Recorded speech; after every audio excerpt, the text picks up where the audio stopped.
There are people in this world whose life is filled with loneliness. Over like the last 6 months, I had been bummed out just because like I've been out of work. And they will go to any length to fix that. I've been talking to this woman online. She lives in Bulgaria. She is in love with him, and he is in love with her. There was like that emotional connection, a virtual girlfriend, I guess you could say. Life is grand. The problem is none of it's true. Not even remotely true. Who did this to your family? I don't know. Are there overseas connections? Did they know where the money was going to? Or is this something more bizarre? He was fixated. What will he do to prevent his fantasy world from being destroyed? He was going to take care of it for me. Uh-oh. I spent my career closing murder cases. But I'm not the only one who answered the call. It takes a rare breed to solve the unsolvable, to catch a ruthless killer, to find justice for the dead.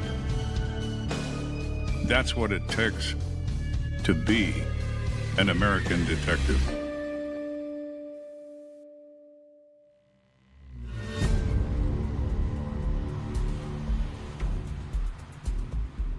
Police Department line recorded. Hi, I'm not really sure how to do this, but I'd like to do a welfare check on somebody.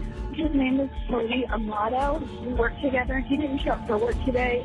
I'm not assuming the worst, but like this is just very out of character.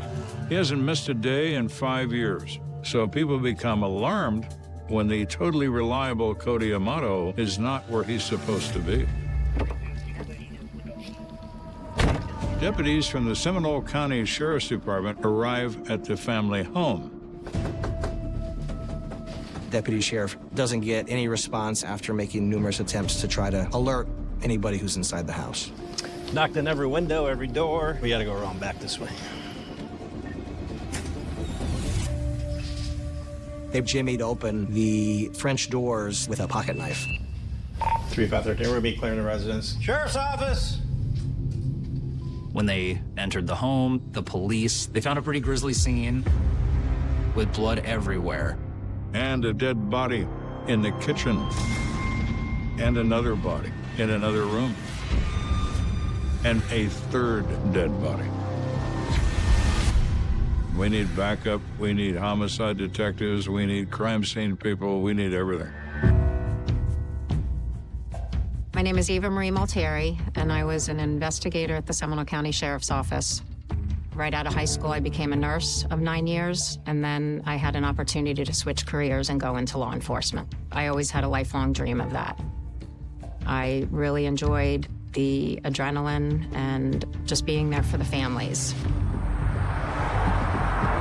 I received the call from the road that we have 3 bodies, and it's all hands on deck.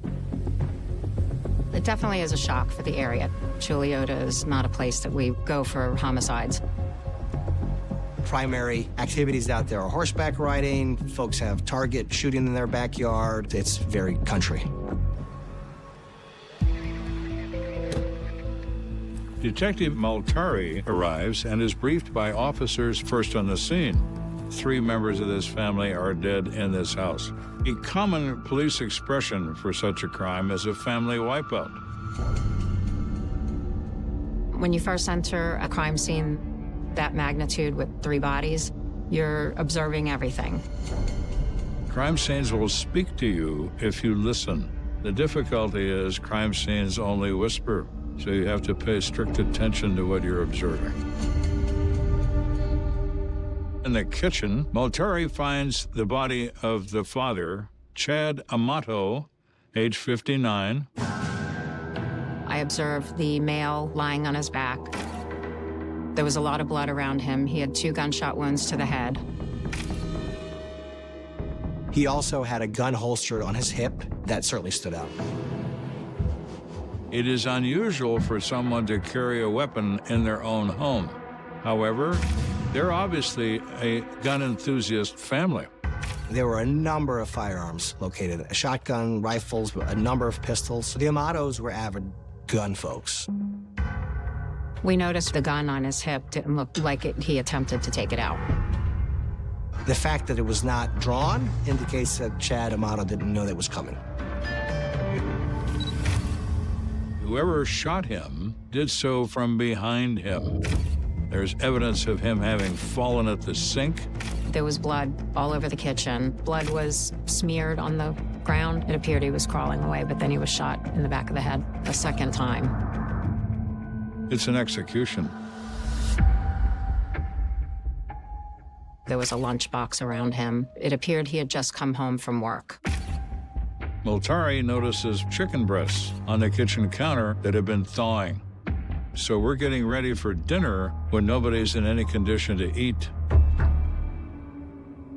Multari goes into the home office area and finds the body of Margaret, age 61, the mother of Cody and the wife of Chad. She was sitting at her desk and she was slumped over. She had blood around her face and head that we could see. She was shot once in the back of the head, execution style. There's an expended casing on the floor, and it's a 9mm. It appeared that Margaret was working at her desk, and the position that she was in would make us believe that she had no idea that she was going to be shot.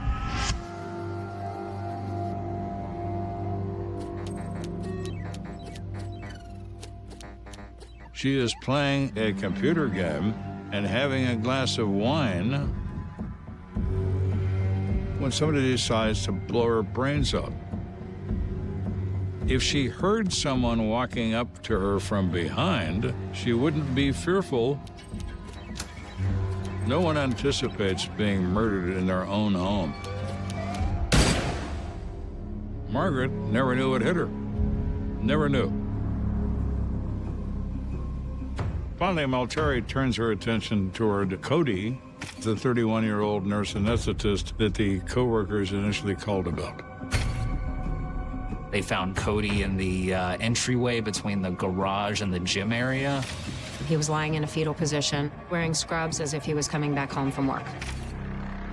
He was shot once in the face, and it exited through the back of his head. There are no signs of a defensive position, no signs of a struggle. We noticed right near Cody's body was a 9mm pistol. Cody Amato was known to carry a firearm, so it's not necessarily unusual for a firearm to be next to his body. It is possible that Cody Amato had a gun in his hand to fend off the attacker and dropped it when he was killed. So we have 3 members of the Amato family shot to death with a 9mm. What we don't find is any reason why they all needed to die. We don't know if Chad is involved because he has a handgun on him. We don't know if Cody's involved because he has a gun near him. It's like, how did this all happen?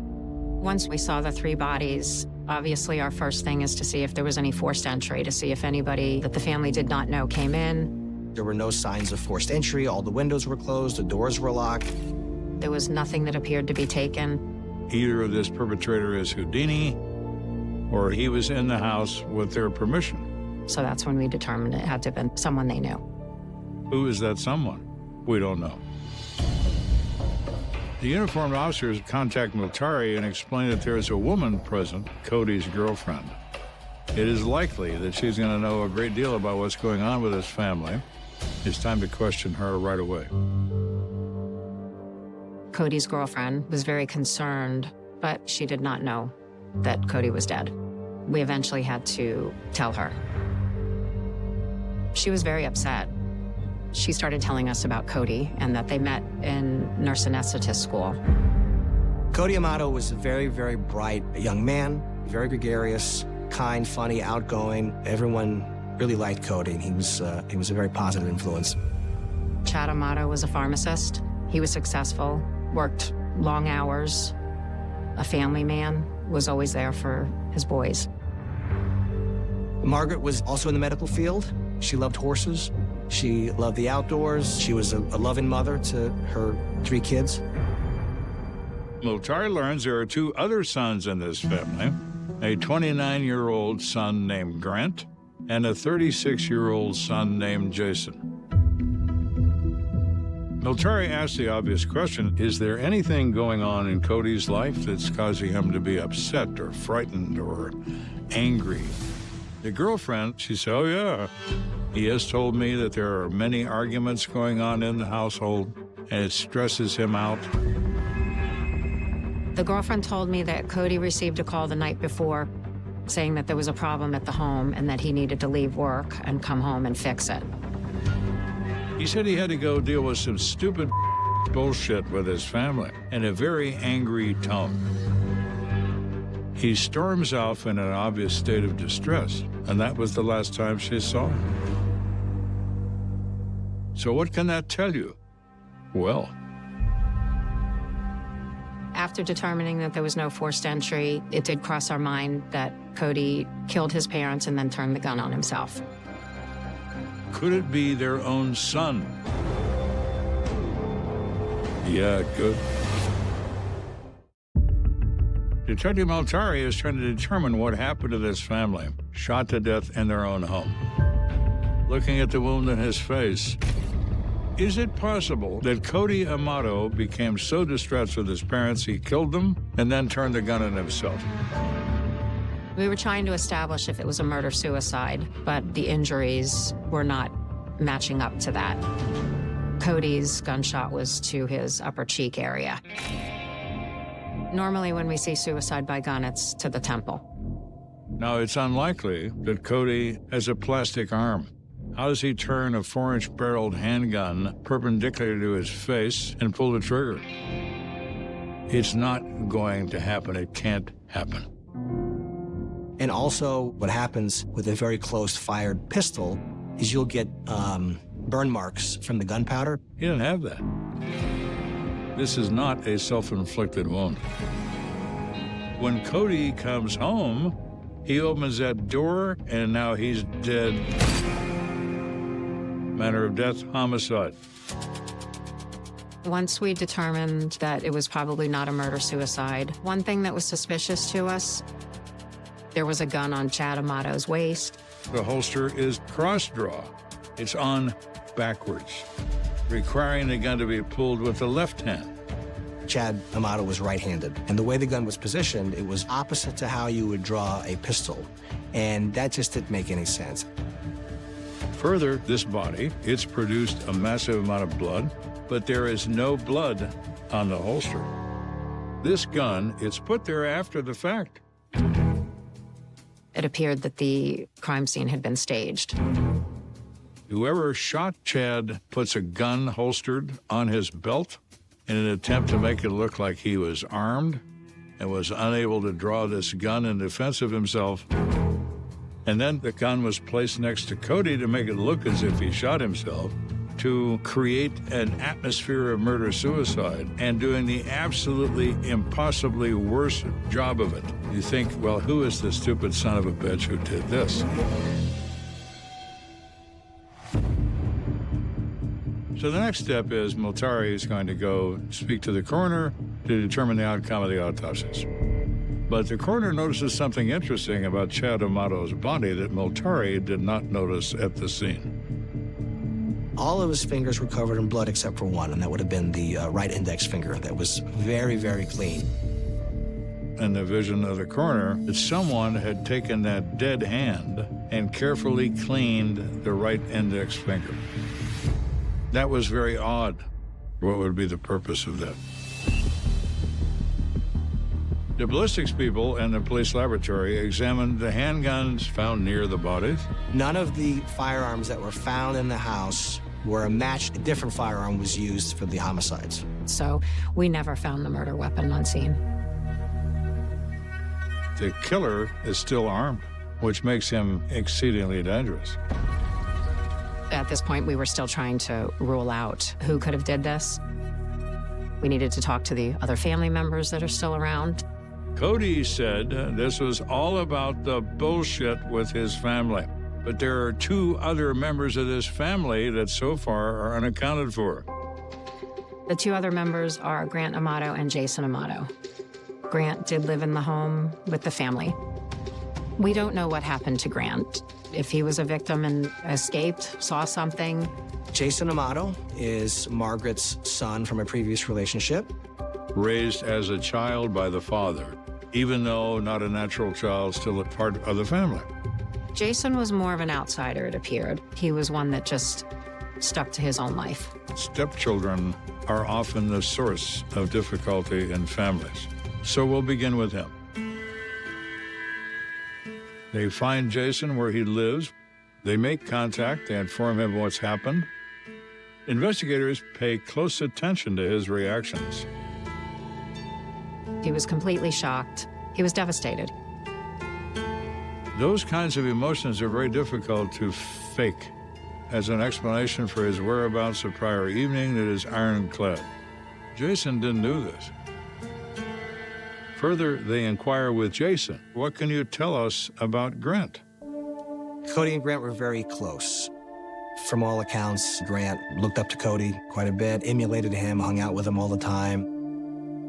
Grant was going to follow in Cody's footsteps. He became a nurse, he went to a good school, he got along just fine, but then things around him were kind of collapsing.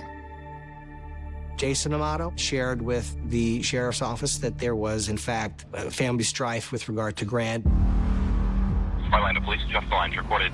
We have an employee that we're reprimanding for potential theft of medication.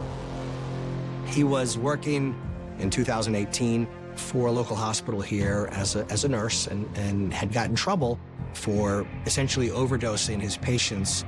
He has apparently been administering propofol, which is what killed Michael Jackson. He's been giving those to patients, it sounds like.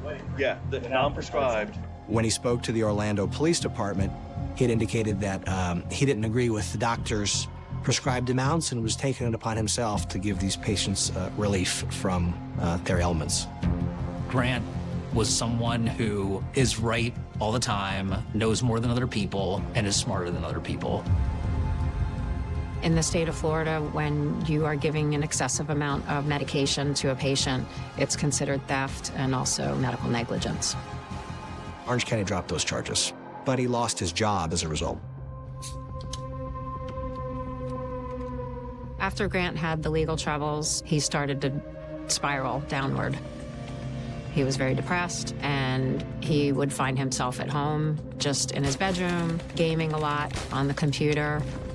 He was alone, he was lonely, he had no direction, and in that circumstance, unsurprisingly, you go into the world of being online and finding someone to spend time with.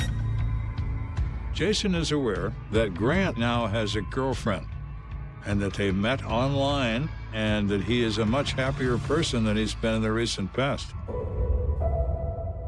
But where is Grant? What is he up to? At this point, Grant is certainly a person of interest, perhaps even a suspect. It's all hands on deck to try and find him, to talk to him. We were looking at his Easy Pass to see his way of travel, his digital footprint from his cell phone, and so we knew kind of an area where he was at. They knew the car that he was in. They knew the plate number, so obviously that was put out. Some very good sheriff's office deputies found that particular car. He was at a hotel in Orange County, 10 miles away from his home. The police show up to the hotel, like, armed to the teeth, looking for Grant. All right, the car is clearly not in the car. We need to lock everything down. Yeah, we need to get in this hotel and start moving people out. Yeah. The police believe that Grant could be involved in this. If they're right, he's got a gun. And he's deranged, definitely.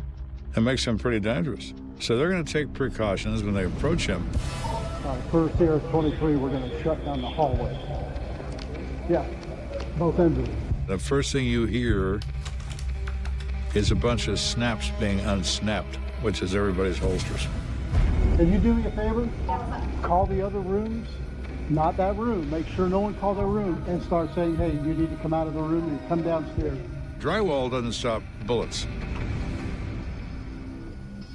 You quietly move some people away from him and isolate him in a box. We got to go now. We have everyone out of here. Then you make an attempt at contact and see what happens. You plan for the worst and you hope for the best. Want to come out and play, Grant? Kids would like to play with you.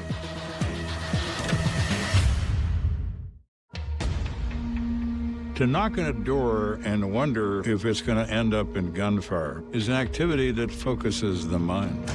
Let's go. The world slows down.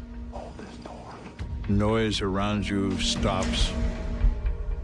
And you can feel your heartbeat in your fingertips. It's quite a moment. Get down!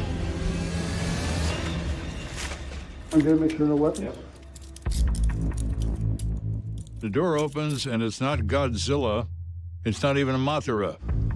It's a little skinny kid who looks like he's scared to death. Well, you must be Grant.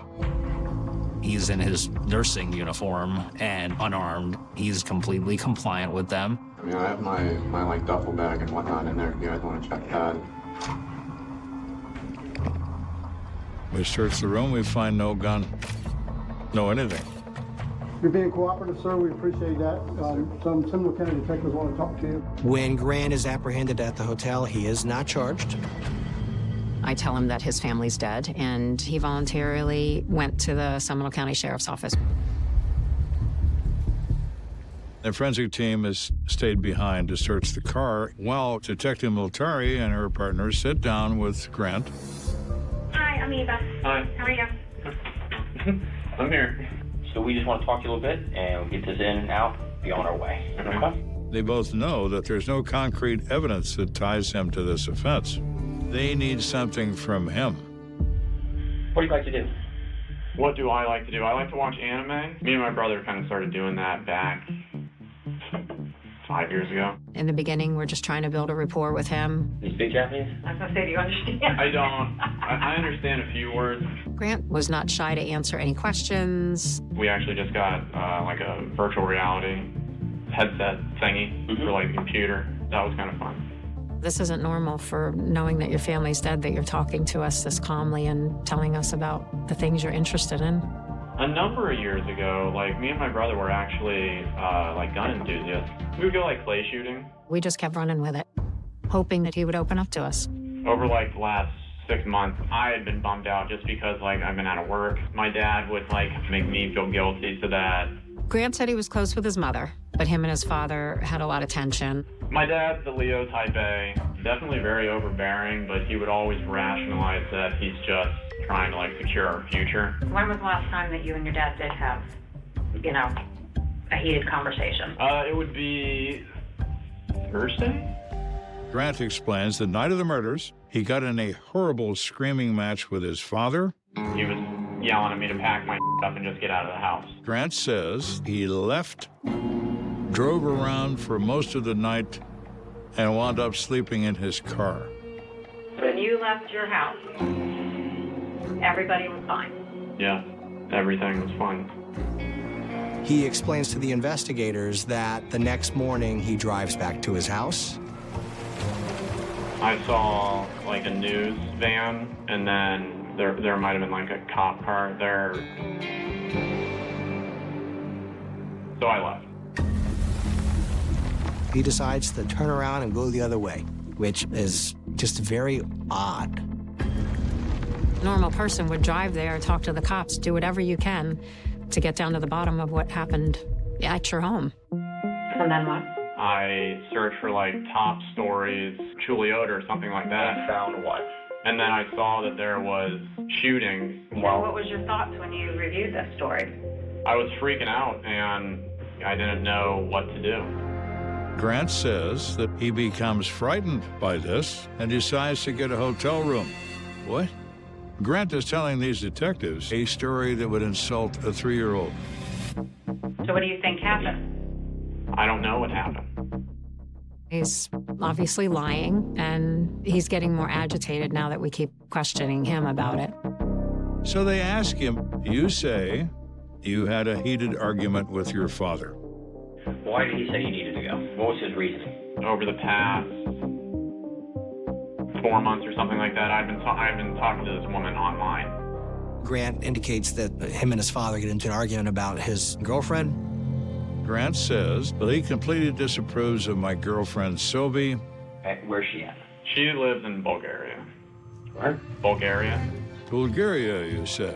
That's not exactly next door to Orlando, Florida. Who's she? She's as embarrassing as it is. She's a cam model. A what? A cam model. It's like a virtual girlfriend, I guess you could say. And goes on to explain, I buy time to chat with her and have her do things for me. Some of it sexual, some of it not sexual. Because there was like that emotional connection, I guess you could say, between her and me. Like I like, you know, it felt like a relationship. So, how are you?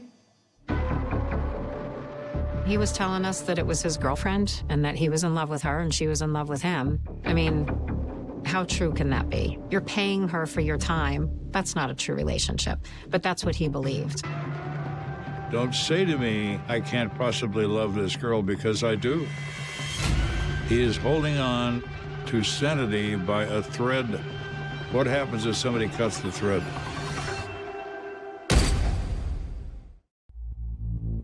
Detectives have learned that the girlfriend of Grant is nothing less than a camera girl who's making a living taking her clothes off for clients who pay her to do so. All right, Sylvia, I'm asking you if you can please, pretty please, send me one of your videos. So how much do you think you spent? Probably close to like $200,000. $200,000? Yeah. Wow, Grant, you are a major problem.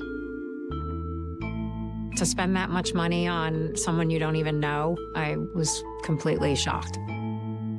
He'd never met her in person, but he was giving her thousands of dollars per day.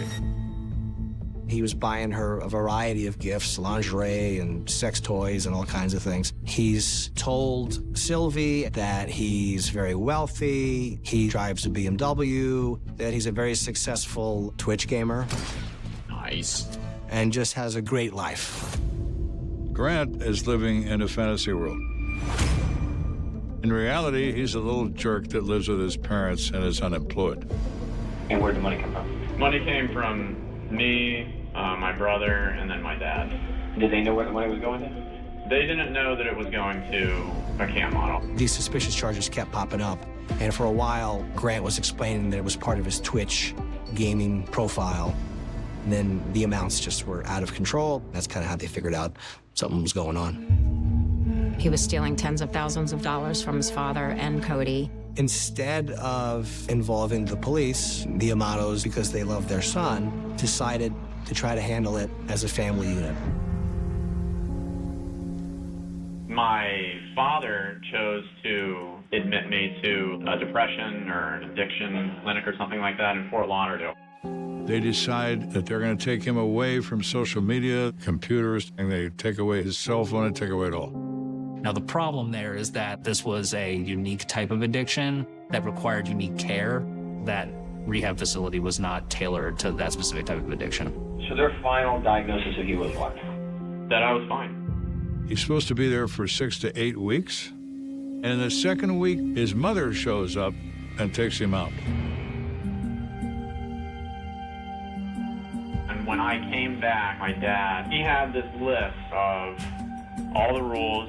And his dad drafts up this 2-page agreement of the things he's supposed to do, like get a job, stay off the computer, pay back the money you stole from everyone.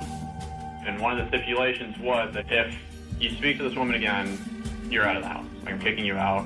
Grant doesn't take that very well. He disregards the agreement. Because there was like that emotional connection, I didn't want to just stop cold turkey on it. He was addicted to Sylvie. He loved being on that high, and that's why he would continue stealing the money to keep in touch with her. On Thursday, he had apparently found out that I was speaking to her again. Dad gets very upset, tells him to pack his and get the hell out. So according to Grant, he was out of there by 9. He had threatened me that if I stepped foot back on his property that he would kill me. And like He said those specific words. Yeah. According to Grant, he'd been thrown out of the house, and that's why he wasn't there for the murders. He's trying to give himself an alibi. What he's done instead is to give them a motive. He's a little worse at coming up with alibis than he was at staging crime scenes. Miltari is questioning him when the forensic team that had been searching the car opens the door to the room and says, "Excuse me, we have something you need to see right away." There was a note in the car that was written that stated, "I said I'd take care of all of your problems at the house, and I have. No one will bother you again regarding this. Just please come home." So, what is that? Grant. He told us that he wrote it so he could remember what Cody had said to him. After I got kicked out, I had met with my brother before he came home, just like in the neighborhood area. I basically brought him up to speed, and he had told me that he was going to take care of it for me. And that's all that I know. So they ask him, "What do you think this means, Grant?" "Well, I think it means that Cody is the one who killed our parents." And why would you think that? To protect me, or to help me, or to do something with me. We knew he was full of shit. We knew it wasn't a murder-suicide. It's all lies. You've painted this picture of how close you are with your brother, and now you're trying to point fingers at him that he did this. That was a trigger for us to know that he's guilty as hell. So you're telling me you did not shoot Cody, No. your father, or your mother? No. He still was adamant that he was not responsible for these deaths. So after several hours of hearing bullshit, lies, I wanted to see his reaction when I showed him the crime scene photos. Did you leave the house with your brother Cody looking like that? Or did you leave the house with your father looking like that? Or your mother? Is that how you left your family? No.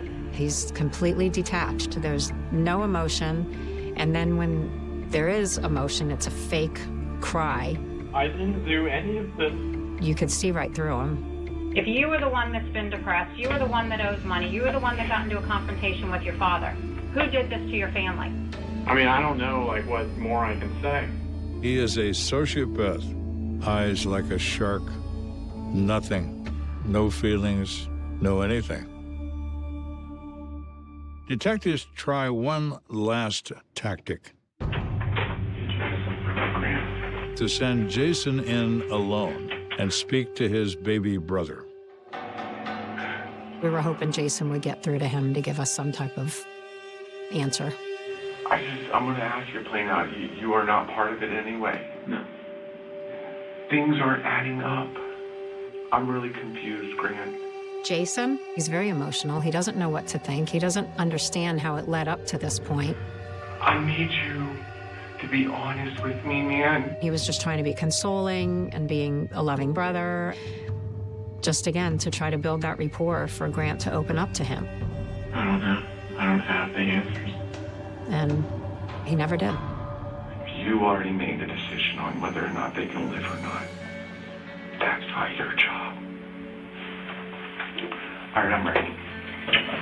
I do love you, though. Just remember that. Just like Mom, Cody, and Dad loved you.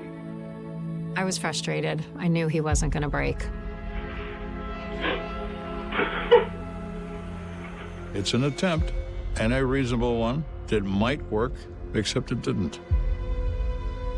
You have anything else you need to talk about before we let you go? Because now's your time. You know that. Mm-hmm. You can live with yourself knowing that you're not going to tell us the truth. I've said what I can say. I said what I can say. That's his last words to me. Nothing to try and convince us that he was not the one who committed these crimes.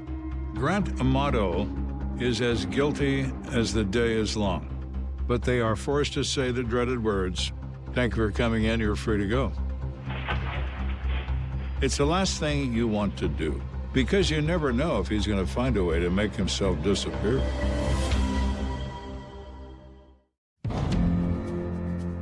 You never want to be the one that has to say, "You're free to go." You're the one that wants to say, "Stand up and turn around, you're under arrest." So we take Grant to a hotel room. And several deputies were placed at the hotel to watch him because we needed time to gather enough for an arrest warrant. Because the sheriff's office knew that Grant was tied to the digital world, they turned their investigation to focus on the digital forensics. So they noticed that the night of the murders, according to Grant's telephone records, he spent $599 to join Sylvie's private video session. Where is he getting this money? Grant is broke. We were able to piece together a minute-by-minute account of Chad Amato's cell phone. They noticed that the cell phone goes silent at 5:52 p.m. So that puts Chad's time of death around 6. But then his fingerprint was used to unlock his banking app on his phone to try and move money around 11 o'clock at night, way after death. Moltari thinks back to the autopsy and recalls that the right index finger of the victim was cleaned and wiped of blood. Light bulb goes off. Grant Amato must have cleaned his father's finger off, placed it on the phone, and unlocked the phone. Bingo. So, within hours of murdering his family, our hero, Grant, is spending more of his father's money to engage again with Sylvie, his dearest love. There is the final nail in Grant's coffin. We went out to the hotel room, and Grant Amato was placed under arrest for the 3 homicides. He is charged with 3 counts of first-degree premeditated murder. Again, no emotion. He just went with it, turned around, put his hands behind his back, and he was brought down to the sheriff's office. So now we were trying to determine the woman he was speaking to, Sylvie, in Bulgaria, if she had any role in this as well. We reached out to the Bulgarian consulate, and the sheriff's office realized that the Bulgarian girl had nothing to do with this at all, other than being the object of his affection. So Sylvie is out. But Grant is all the way in. Without a statement from Grant Amato, they really don't know what happened in that house. But the evidence would suggest the spark that started this event was the absolute nature of the cutoff. He was losing everything, so I think his only way out was to just get rid of them and try and salvage what he could. He needed money to feed his fantasy world. His parents had it, and they wouldn't give it to him. So he's going to take it. Grant comes into where his mother is playing a game on a computer and executes her without comment. First to die. Grant lived there, so he knows all their habits. He positioned himself in the living room, across from the kitchen, and waited for his father to come home.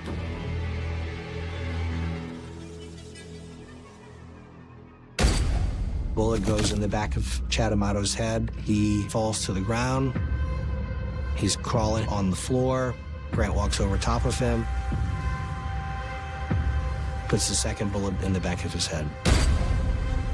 Then Grant puts a gun holstered on his belt in an attempt to make it look like he was armed and was unable to draw this gun in defense of himself.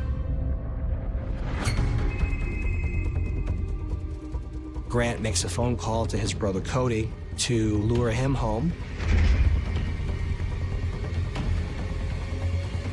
Cody walks into the doorway to the interior of the home and is immediately shot in the face with a 9mm. Our hero throws a gun on the floor to make it look as if Cody killed everybody and killed himself. He is thinking he's being very clever, but he puts the wrong gun on the floor.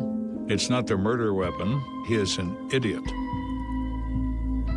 I think Grant thought he had the plan figured out perfectly, and it clearly didn't work out that way.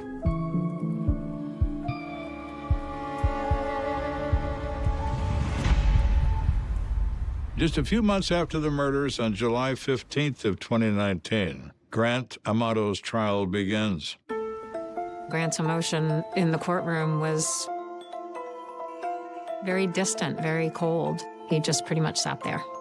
And that was the last time that I saw Cody and my dad. The only time he elicited any kind of response was when we were publishing photographs of Sylvie for the jury.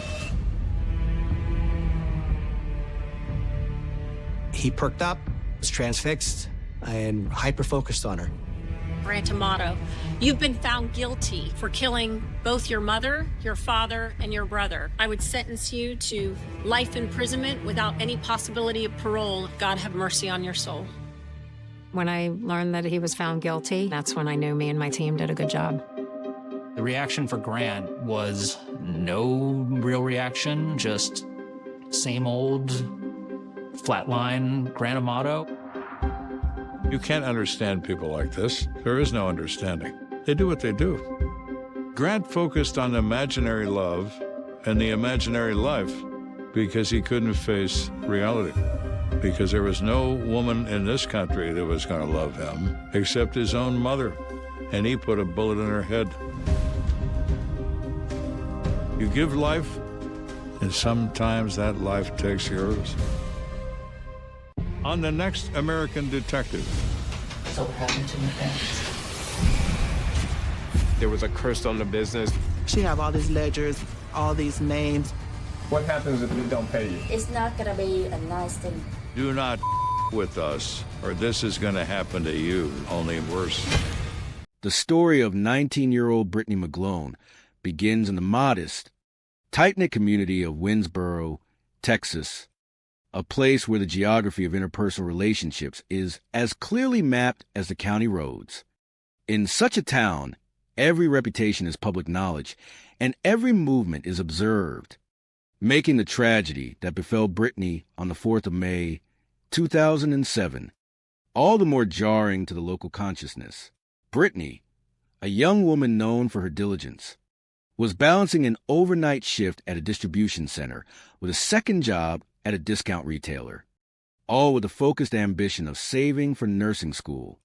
Her life was governed by a strict, reliable routine until the day she deviated from it. On that fateful morning, Brittany had gone to home of her boyfriend, Jeff Stogner, to spend a few hours together before he departed for a trip to collect his grandmother.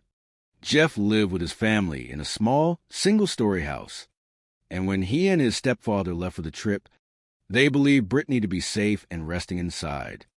It was not until mid-afternoon, around 3:30, that the veneer of normalcy shattered. Jeff, having returned home, made a horrific discovery. Brittany was in his bed, deceased. The scene was marked by brutal violence, yet the house itself appeared largely undisturbed, save for an unsettling indication that the assailant had utilized a home shower. This detail suggested a perpetrator who felt a chilling sense of composure within that space, someone who possessed enough familiarity with the environment to commit such an act and then take the time to clean themselves before departing. The investigation that followed plunged the community into a cycle of suspicion. Initially, the spotlight fell upon those closest to the situation, including Jeff and his family. The circumstances of the day were scrutinized with agonizing detail: the road trip to retrieve the grandmother, the timing of the discovery, and the presence of various individuals who had passed through or near the house. Detectives methodically verified the timeline of the trip to the grandmother's home, confirming surveillance footage that provided an alibi for the boyfriend and his stepfather. Yet, as the circle of suspects appeared to narrow, the case grew increasingly complex. The revelation of a traumatic secret that Brittany had disclosed to her sister and others that she had been subjected to sexual abuse by her grandfather, James McGlone, introduced a grim and profound motive. However, investigations eventually excluded the grandfather, as his own timeline was verified by his workplace records. As the months turned into years, the focus of law enforcement shifted toward a figure previously relegated to the periphery. Chad Carr, who was dating the sister of Brittany's boyfriend at the time, was an individual with a history of documented violence. In 2001, he had been involved in an assault on a woman in the same town using a jackhandle, an implement that bore a terrifying similarity to the weapon suspected in Brittany's murder. Furthermore, his behavior on the day of the crime was described by witnesses as erratic, and his alibi was riddled with inconsistencies. Despite these red flags and the eventual recovery of items from his residence, including women's undergarments that matched the size Brittany wore, the forensic evidence remained elusive. A polygraph examination of Carr reportedly yielded a failure, yet for over a decade, a definitive link remained just out of reach. The resilience of Brittany's family throughout this ordeal reflects the quiet, stoic strength inherent in the American spirit, an endurance defined by a commitment to justice despite the passage of time. In 2021, under the leadership of Sheriff Kelly Cole and Captain Mike Chilson, the case was reopened with a renewed sense of purpose. Their exhaustive re-examination of the files led to the arrest of Chad Carr in 2022 on charges of capital murder. This development offered a glimmer of hope, though it was quickly followed by the sobering reality of the legal process when a grand jury returned a no bill, preventing the case from proceeding to a trial at that time. The investigation, however, did not cease. The authorities remain vigilant, and the focus remains on forensic evidence, including DNA samples recovered from the scene that do not belong to the residents of the household. This case serves as a poignant reminder of the enduring pain of loss and persistent quest for truth in small-town America. The billboard erected in Sulphur Springs stands as a testament to the fact that while the years move forward, the memory of Brittany McGlone and the demand for answers remain anchored in the hearts of those who knew her. It is a narrative of community, of the hidden shadows that can exist in the most familiar places, and of the unwavering hope that the truth, no matter how long it remains submerged, will eventually be brought into the light of justice. The following report details the tragic and unresolved circumstances surrounding the death of 30-year-old Spencer Irwin, a narrative that highlights the profound necessity for diligence, empathy, and procedural integrity in the pursuit of justice. On the second day of August 2024, the life of a young man known for his kindness and advocacy for the unhoused was cut short, leaving behind a family searching for answers that the authorities initially failed to provide. Spencer Irwin was discovered in the city of Fresno, California, in a location that offered no immediate explanation for his presence, a remote loading dock near a waste management facility.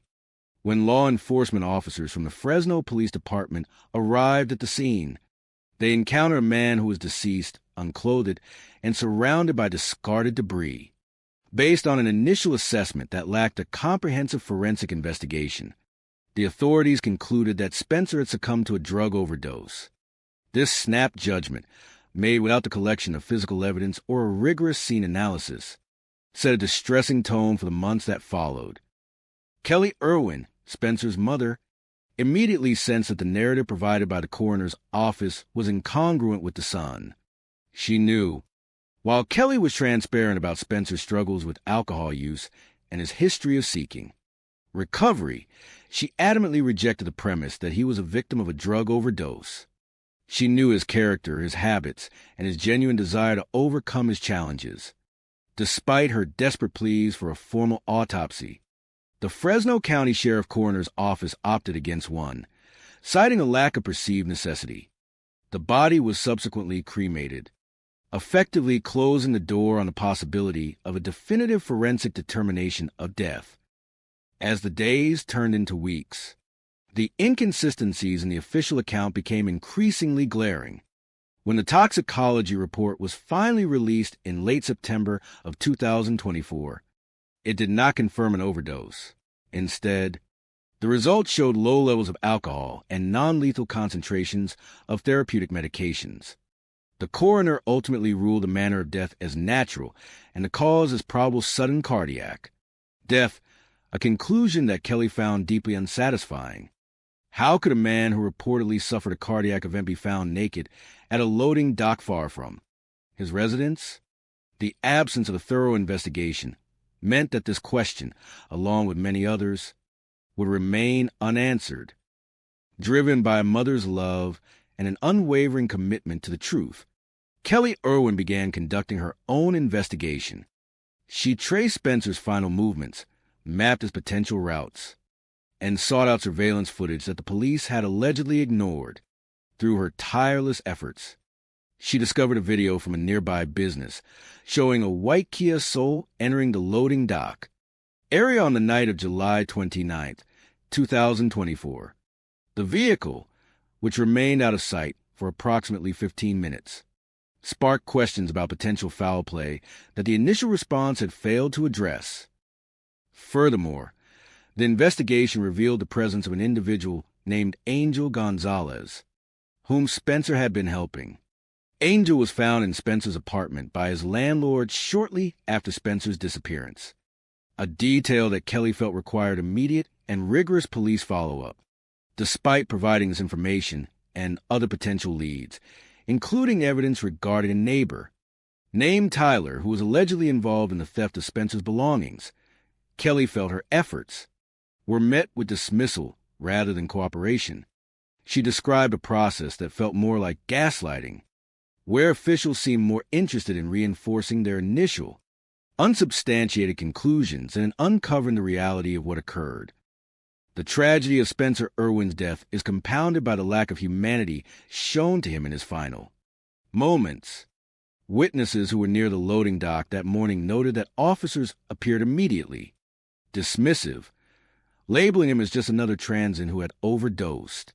This assumption not only ignored the complexity of Spencer's life, but also resulted in the failure to treat the site as a crime scene. Photographs later obtained by the family revealed a straight-line mark across Spencer's neck, a detail that a forensic pathologist later suggested warranted a serious, in-depth investigation, a step that was never taken during the critical window of time when evidence was fresh. Yet, amidst this darkness, the true spirit of Spencer Irwin continues to shine. Stories from those he helped during his life, people experiencing homelessness who remember his genuine compassion and the hope he offered, paint a portrait of a man who valued every human soul. His legacy is one of resilience and kindness, values that remain a cornerstone of the American spirit even in the face of immense adversity. Today, there's a glimmer of progress. Following persistent advocacy, the Fresno Police Department has begun a more formal investigation, with investigators now looking into the digital footprints and potential witnesses that were previously overlooked. For Kelly Irwin, the fight for her son is a fight for the principle that every life, regardless of background or struggle, deserves to be treated with dignity and investigated with precision. The case of Spencer Irwin serves as a sobering reminder of the power of community, the importance of local civic engagement, and the necessity of holding institutions accountable. It is a story about the intersection of individual struggle and the collective responsibility to ensure that truth is never sacrificed for the sake of convenience. As the investigation moves forward, the hope remains that the answers so long sought will finally come to light, providing closure for a mother who refused to let her son's story be silenced. If you have any information that could assist in this ongoing search for the truth, you are encouraged to contact the Fresno Police Department or the Valley Crime Stoppers. The pursuit of justice for Spencer Irwin is not just a personal quest. It is a testament to the enduring strength and integrity of those who stand for what is right. What aspect of this case, particularly regarding the coordination between the local authorities and the civilian investigation, would you like to explore or analyze further? The vanishing of Christopher Cole Thomas, known to those who love him simply as Cole, remains a haunting testament to the fragility of life and the suffocating weight of silence in the rural American landscape. It is a story that begins not with dramatic collision, but with the quiet, eerie stillness of a Black Friday morning in 2016 in the small, unassuming town of Benson, North Carolina.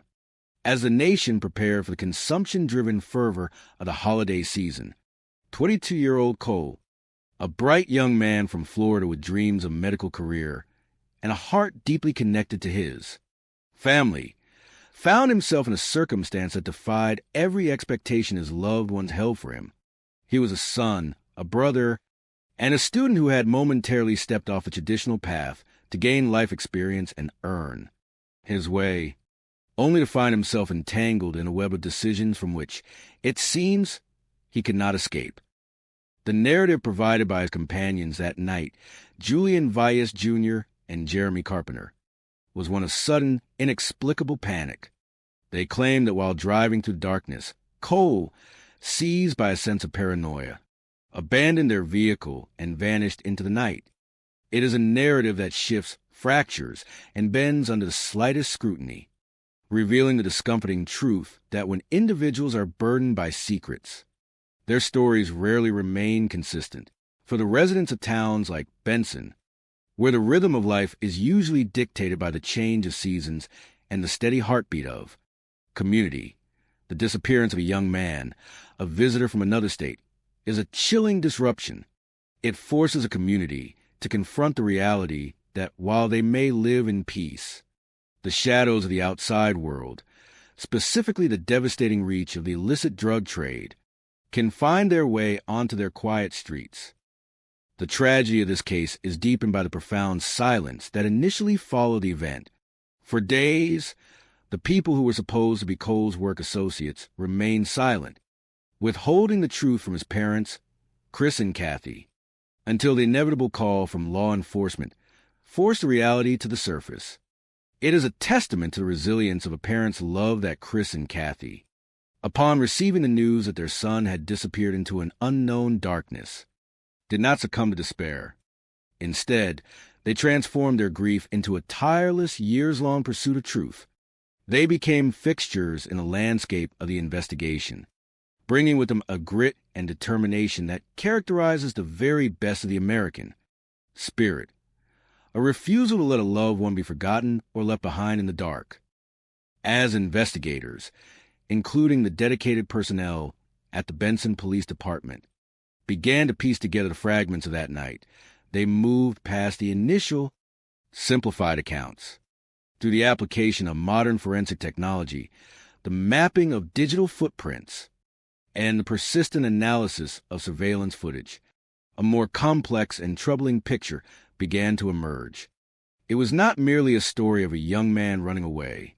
It was a story involving a journey across state lines for the purchase of illegal substances, specifically methamphetamine. This revelation, while painful for a family that knew Cole as a scholar and a future healer, became the focal point of the search. The movement of cellular devices and the corroboration provided by captured video footage dismantled the illusion that Cole had been alone or that his disappearance was a voluntary flight. The investigation eventually swept up others into its orbit, including Rudolfo De Leon Jr. and Anthony James Jr., men whose lives intersected with the desperate and dangerous circumstances of that Thanksgiving weekend. The legal journey that followed, the indictments, the arrests, the arduous process of questioning, expose the intricate, often treacherous networks that exist beneath the surface of small-town life. There were moments of hope, strategies employed by investigators to break the wall of silence, and the persistent efforts of a private investigator who navigated threats and intimidation to follow the trail where it led. The involvement of various figures, the whispered names of those allegedly in the shadows, and the heartbreaking reality of evidence that stopped just short of a breakthrough have kept this case in a state of agonizing suspension. Yet, beyond the legal maneuvers and the data points, there remains a human element. A young man who had a life ahead of him, a family that continues to search for him, and a community that has been left to wonder how such a life could simply fade away.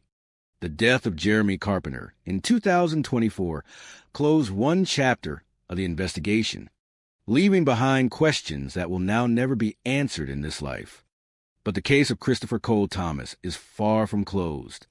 It serves as an enduring reminder of the impact of the drug epidemic on families across the nation, and the necessity of coming forward when the truth is at stake. In the spirit of a country built on the values of community, truth, and the protection of its own, The call remains of those who know the truth to speak. There's a profound moral imperative for anyone who holds even the smallest piece of this puzzle to come forward, for the parents who have spent years navigating the landscape of loss and search. The truth is not merely a legal requirement. It is a fundamental need for peace. The efforts of the Benson Police Department and the North Carolina State Bureau of Investigation continue, fueled by the unwavering resolve that someone, somewhere, knows where Cole is.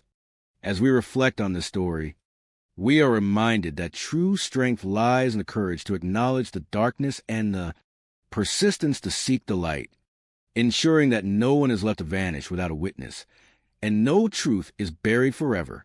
The hope remains that the silence will eventually break, not for the sake of judgment, but for the restoration of a family that has waited far too long for their son to come home. The disappearance of the Jamison family remains one of the most haunting and enduring enigmas in the annals of American true crime, a narrative woven with threads of deep human struggle, the desperate search for a new beginning, and a chilling void where answers should be. For the residents of Latimer County, Oklahoma, the story did not begin with a headline, but with a quiet, unsettling discovery on the rugged slopes of Panola Mountain on the 17th of October, 2009. It was on that day that the local sheriff's office received reports of an abandoned pickup truck, idling in the silence of the wilderness, its doors locked, containing a starving, emaciated dog that had been trapped inside for days. When the authorities, led by Sheriff Israel Beecham, finally pried open the vehicle, they were met with a scene that defied logical explanation. Inside, the keys remained in the ignition, while the family's personal effects, including $32,000 in cash tucked beneath a seat, identification documents belonging to Bobby and Sherilyn Jamison, and a harrowing 7-page letter written by Sherilyn to her husband, were left behind as if the occupants had simply stepped out into the trees and vanished into thin air.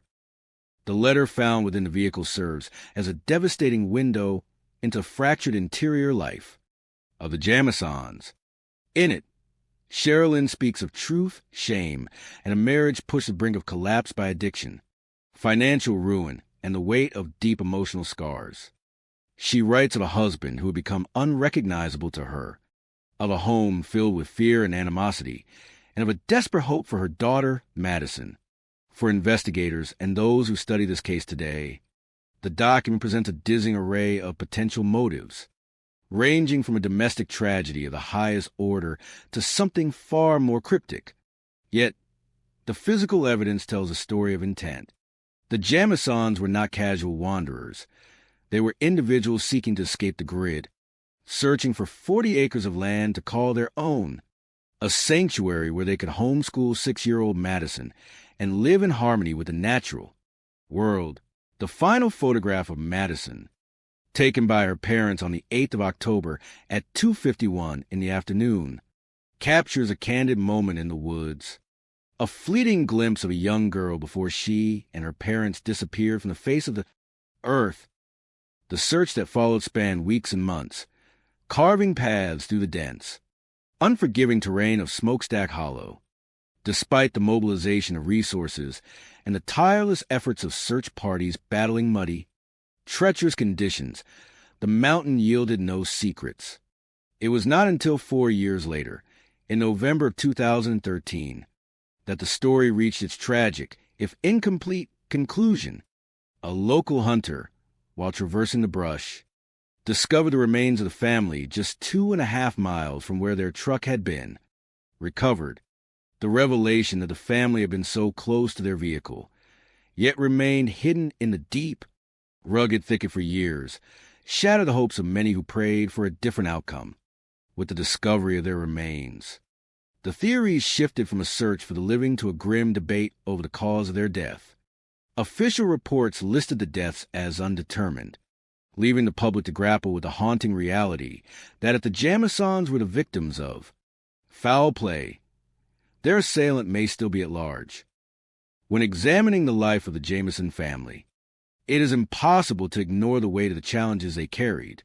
Bobby and Sherilyn had moved through life with a burden of chronic pain, substance struggles, and an increasingly tenuous connection to the reality around them. The financial litigation that surrounded them, including a contentious legal battle with Bobby's own father, painted a portrait of a family constantly under siege by their own circumstances. Furthermore, the reports of their interactions with the supernatural, their concerns about spirits in their home, and their gravitation toward apocalyptic literature suggest a family seeking answers in places where traditional support systems had failed them. For many in the community, these details are not signs of malice, but a family crying out for help, trapped in a spiral of mental health struggles and isolation. As we reflect on this tragedy, it is vital to acknowledge the resilience and the collective spirit of the community that has continued to seek justice for the Jamisons.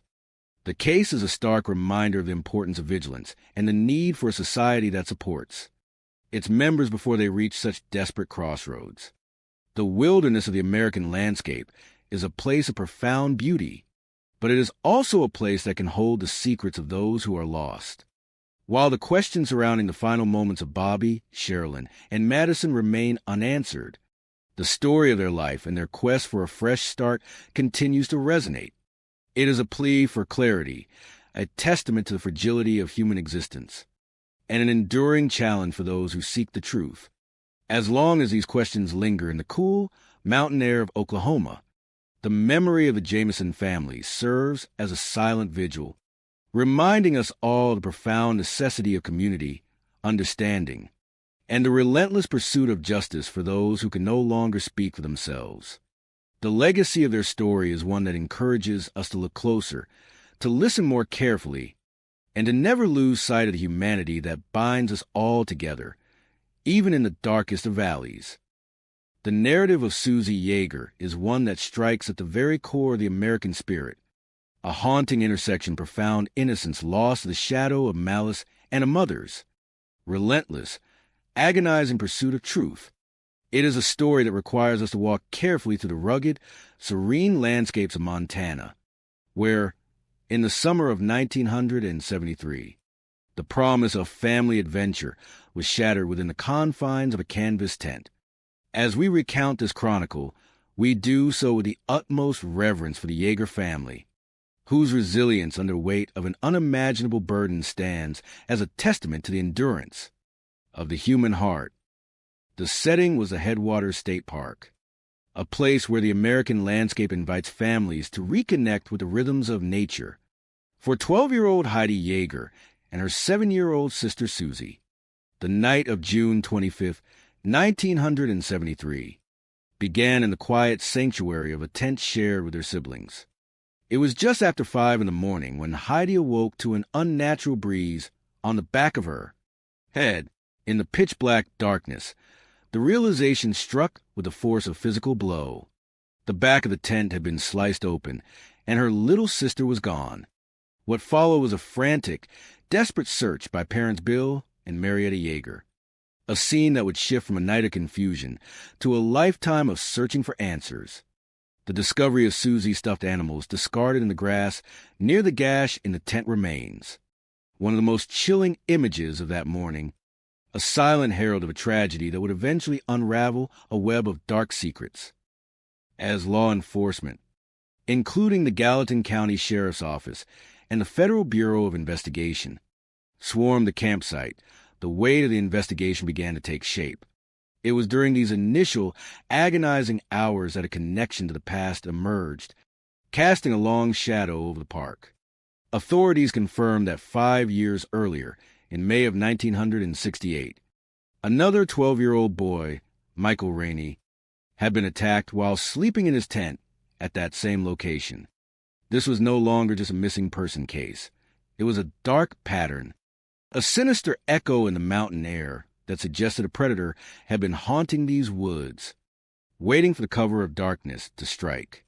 The investigation widened, incorporating a community that stood in solidarity with the Yeagers, fueled by hope and a collective desire to see a little girl return home.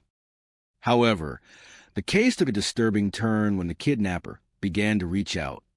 In the weeks that followed, phone calls, first to the Denver field office of the Federal Bureau of Investigation, and then directly to the home of a deputy, began to taunt the authorities and the family alike. The caller demanded $50,000 in small bills, an impossible sum to conjure, and offered a terrifying proof of his claim, a specific, intimate detail about Susie's physical appearance that no stranger could have known. Her fingernails on her index fingers were slightly humped, a minor, almost imperceptible detail of her birth that had been lost in the initial chaos of her disappearance.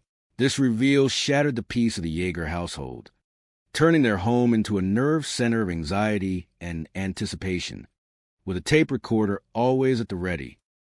While the nation watched and local authorities in Montana exhausted every lead, the investigation ventured into uncharted territory. At the time, the concept of criminal profiling was in its infancy, a budding science within the Federal Bureau of Investigation.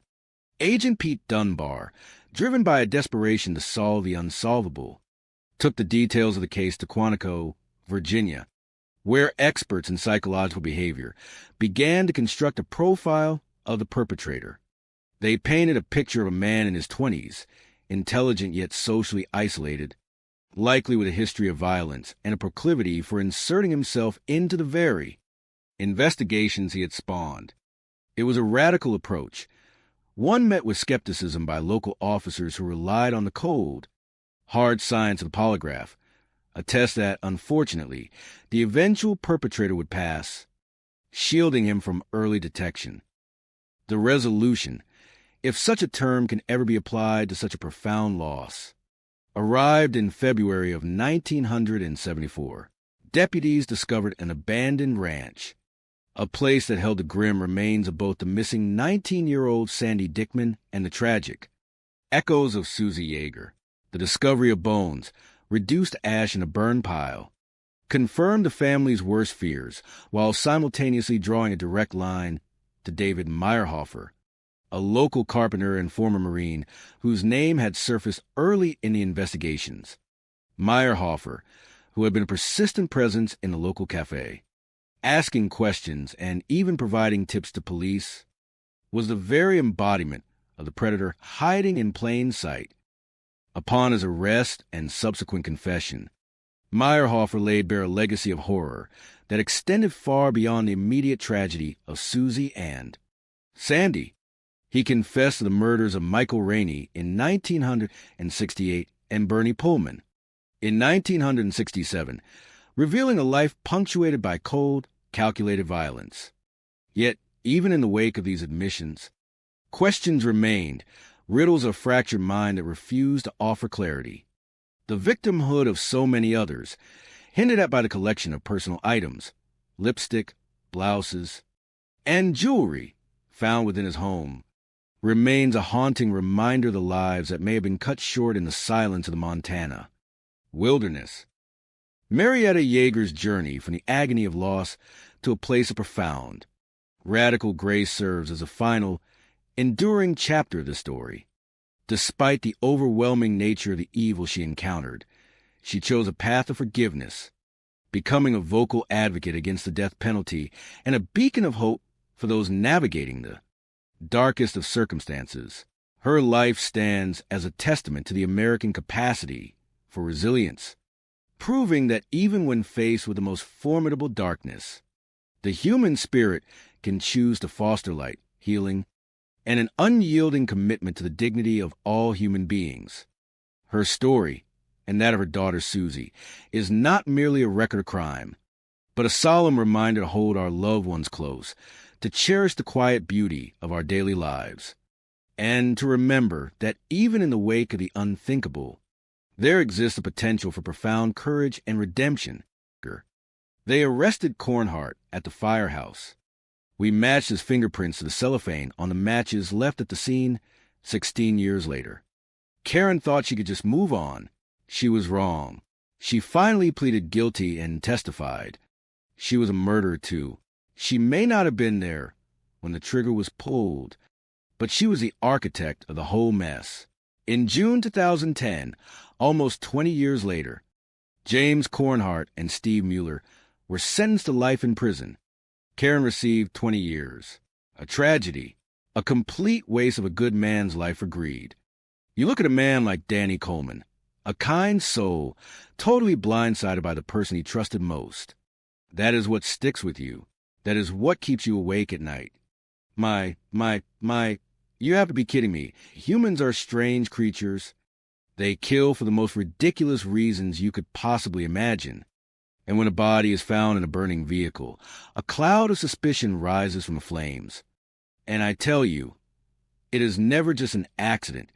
It is something much darker, just like the case of Danny Coleman in October of 1992 in the rolling farmland of Stanton, Missouri, when a motorist saw something ablaze in the distance just after 9 o'clock at night on October 22nd and alerted the authorities, only for firefighters to discover a badly burned body in the front passenger seat of a truck.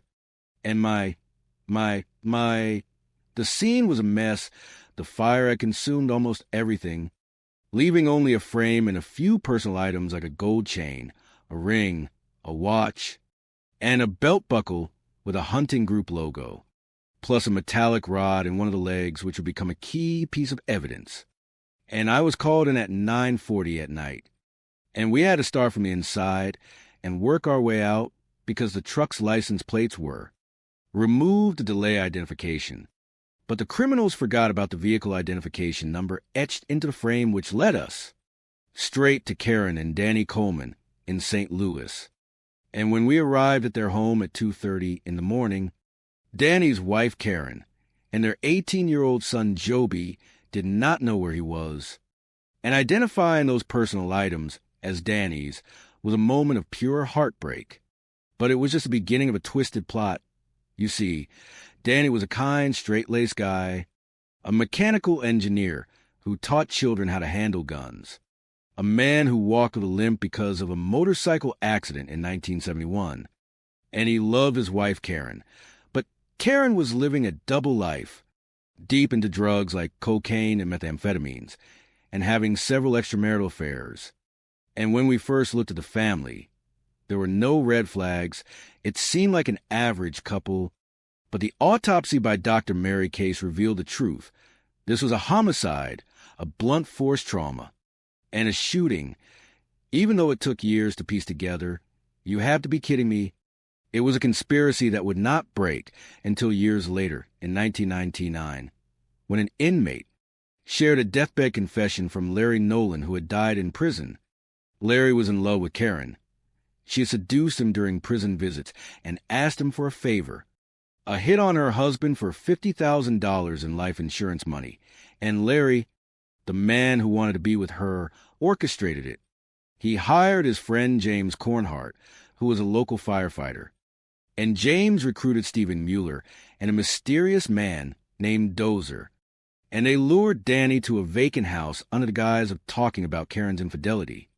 And they beat him and shot him, then drove him to that remote field in Stanton, put him in his own truck, and set it on fire. And Karen, the woman who claimed to love him, even paid the hitmen installments after she got the insurance money.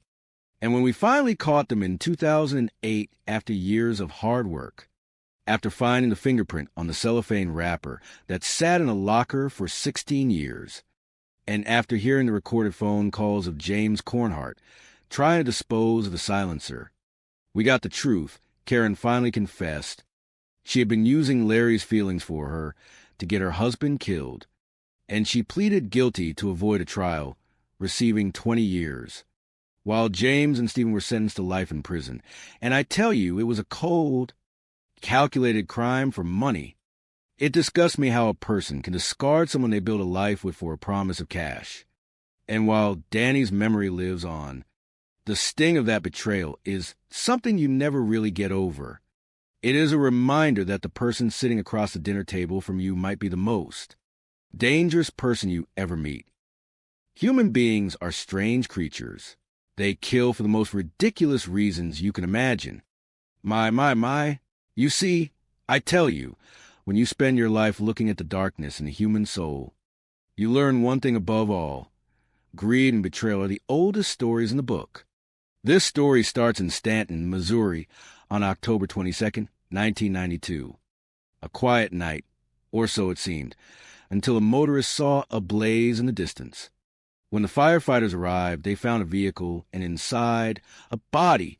Danny Coleman, a man who deserved better. You have to be kidding me. Someone beat him to death and then torched the truck to hide their sins.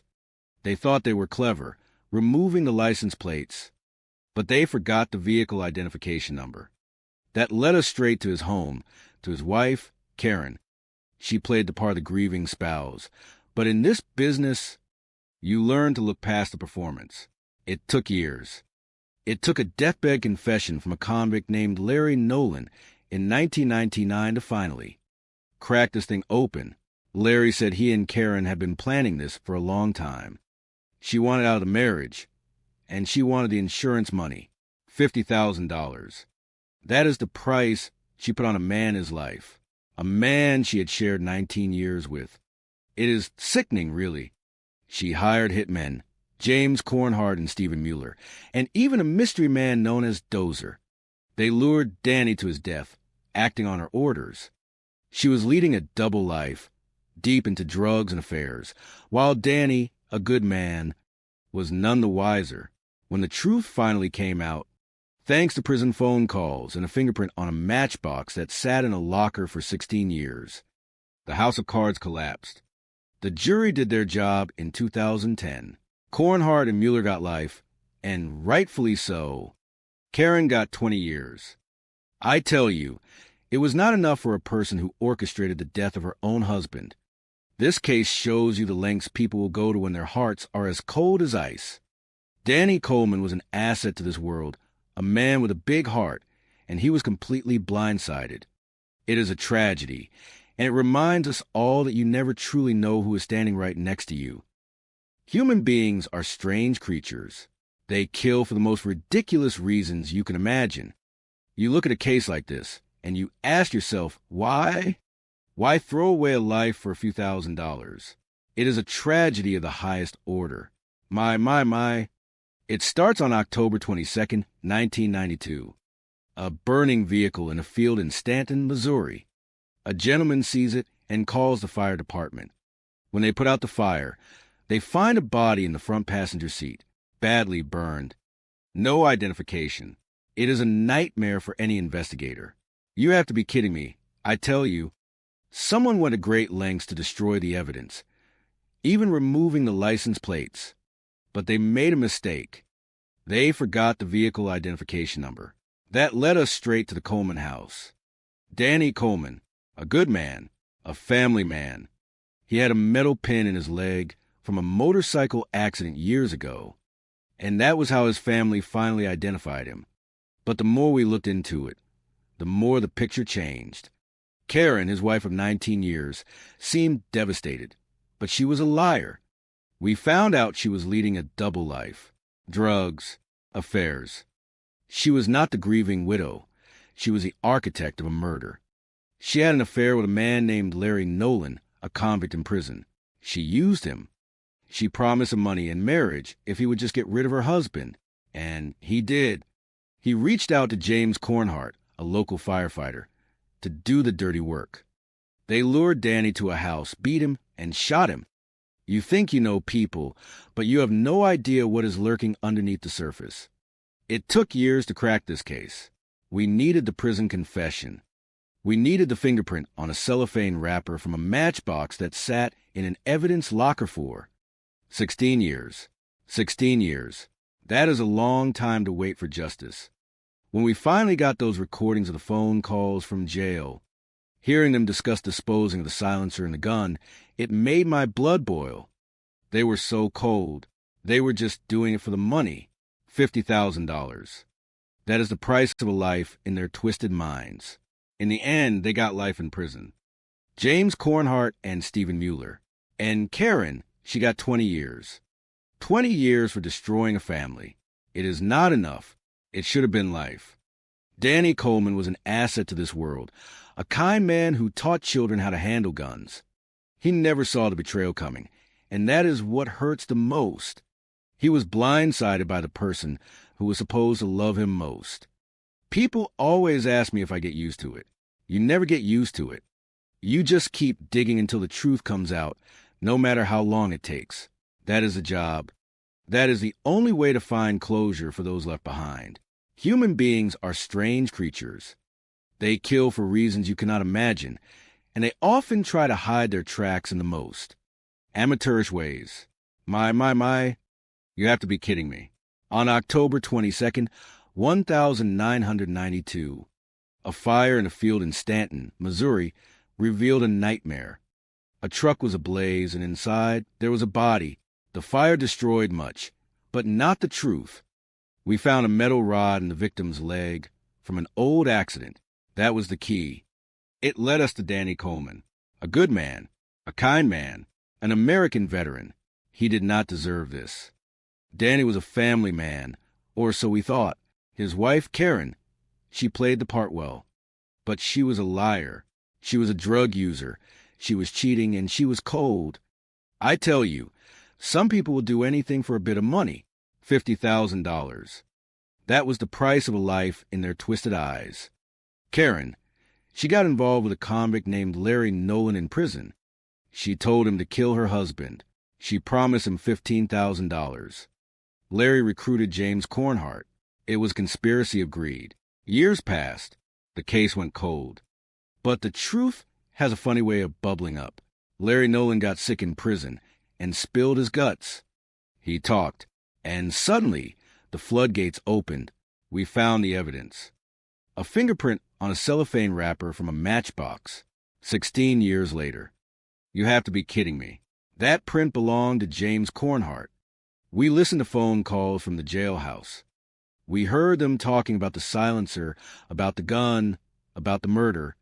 Steve Mueller, he finally cracked. He told us he was the one who pulled the trigger. They lured Danny to a house. They beat him, they shot him, and they burned him to hide it. It was a cold, calculated hit. Karen, she got 20 years. The hitmen, they got life in prison. Danny's son, Joby, he saw justice. But justice does not bring a man back. It never does. And that man known as Dozer, he is still out there, a ghost in the machinery of murder. If you know who he is, tell us, because no one should get away with this kind of darkness. People are strange creatures. They kill for the most ridiculous reasons you can imagine. You have to be kidding me. You start with a scene in the rural farmland of Stanton, Missouri, where A, man just trying to get home finds a truck ablaze on the night of October 22nd, 1992. It is a gruesome sight. We arrived at the scene 9:40 at night, and what do we find? A man burned beyond recognition in the front passenger seat. You look at the evidence, or what is left of it, and you have to work from the inside out. There was no identification, just a frame of a truck and some personal items, a watch, a ring, a belt buckle from a hunting group, and a metal pin in the victim's leg. We identify him as Danny Coleman, a man known for his kindness and his mechanical skills. You ask yourself, who would do this to such a man? You start digging, and you find that the world of crime is rarely complicated, just ugly. The investigation stalled for years, just a cold file sitting in a cabinet, until a deathbed confession from a man named Larry Nolan opened the floodgates. People think they can get away with murder, but secrets have a way of surfacing. We learn about a web of lies, a double life involving drugs, extramarital affairs, and a cold-blooded conspiracy for insurance money. Karen Coleman, the wife, had convinced Larry Nolan to arrange a hit, and Larry, in his arrogance, brought in others like James Cornhart and Stephen Mueller to do the dirty work. They lured Danny to a vacant house. They ended his life, and they tried to cover it up with fire. It is absolute greed. They were doing it for $50,000 in insurance proceeds. And for what? A life sentence in a cage. You look at the fingerprint we found on a piece of cellophane from a matchbook 16 years later, and you see how science catches up with the wicked. It is not rocket science. It is just diligence. We got them. James Cornhart, Stephen Mueller, and eventually Karen Coleman, who finally admitted her part in the plot. I tell you, justice is a patient beast. It takes time, but it eventually finds its mark. Danny Coleman was a good man who was blindsided by the people closest to him. And while the sting of that betrayal never truly goes away, seeing those responsible spend their lives behind bars is the only answer we can offer. It is a sad state of affairs when love is twisted into something so lethal. But that is the reality of the human condition. People kill for money, they kill for jealousy, and they kill because they think they are smarter than the law. But the law has a long memory. The case remains open for the man known as Dozer, but for the rest, the book is closed. Human beings are strange creatures. They kill for the most ridiculous reasons you can imagine. It makes you wonder if they ever had a conscience to begin with. My. I tell you, some people are just born without a soul. We're looking at a case in Stanton, Missouri, back in October 1992. A vehicle was found ablaze in a field. Just a metal frame. Really? Inside, a victim who had been through hell and back. You look at a scene like that, and you start asking the obvious questions. Who is this? Why is he there? The fire destroyed almost everything, but the devil is always in the details. You have to be kidding me, but they left a pin in his leg from an old injury. That was the key. Danny Coleman, a good man by all accounts, a heart of gold, worked hard, loved his family. But his wife, Karen, was living a life that would make your skin crawl. You dig into a case long enough, the truth always crawls out of the woodwork, even if it takes years. This case stalled, hit a wall, and went cold for a long time. Then, a deathbed confession from a prison inmate changed everything. You have to be kidding me. But she actually tried to use her best friend's husband, Larry Nolan, to kill her own spouse for $50,000 in insurance money. It is greed, pure and simple, cold, calculated, and pathetic. They orchestrated this behind his back. They lured him to a house, took his life, and tried to cover their tracks by burning his truck. They thought they got away with it. They thought the trail had gone cold. But secrets do not stay buried forever. We found a fingerprint on a matchbook cover left at the scene. 16 years later, that fingerprint matched one of the hitmen, James Cornhart, a fireman, someone you are supposed to trust. I tell you, it makes you sick to your stomach. Then there was a phone call from jail where they talked about disposing of the silencer. These people were sloppy, and eventually their own arrogance was their undoing. Steve Mueller admitted to pulling the trigger. The jury heard the truth, and those men were put away for life. As for Karen, she got 20 years. In my book, that is not enough. She orchestrated the end of a good man's life because she wanted a fresh start and a payout. That is not just a crime. That is a betrayal of the highest order. Danny Coleman was a decent human being, an asset to this world. Blindsided by the woman he trusted most. You look at a case like this, and you realize that the most dangerous monsters are the ones sleeping right next to you in your own bed. It is a tragedy, through and through, and it serves as a stark reminder that you never truly know who is standing right in front of you. Human beings are strange creatures, and they often kill for the most ridiculous reasons you could ever imagine. But when it is about money and lust, you are looking at a level of depravity that makes your skin crawl. And I tell you, this case was a classic example of that darkness. On October 22nd, 1992, a motorist traveling along the North Service Road in Stanton, Missouri, saw a fire in a field, and what he found was not a simple accident, but a burning truck with a body inside that was burned so badly it was barely recognizable. Yet we found clues like a gold chain and a metal rod in the leg that told us the victim was Danny Coleman, a man who was an Army veteran, a kind father, and a husband of 19 years. You have to be kidding me. You might say, asking why someone would want a man like that dead, but the answer was buried in a web of lies and a double life that his wife, Karen, had been leading, full of drug addiction, and affairs with men like Larry Nolan, who was the husband of her own best friend.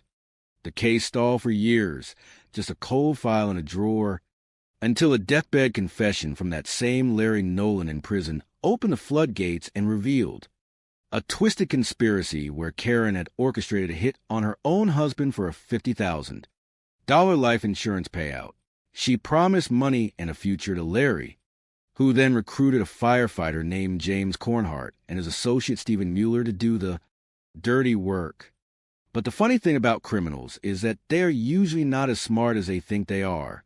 We held on to evidence like a matchbox with a single fingerprint on the cellophane wrapper for 16 years. And when we finally got those men in custody and listened to the recorded prison calls where they were trying to dispose of the murder weapon, the whole thing fell apart like a house of cards.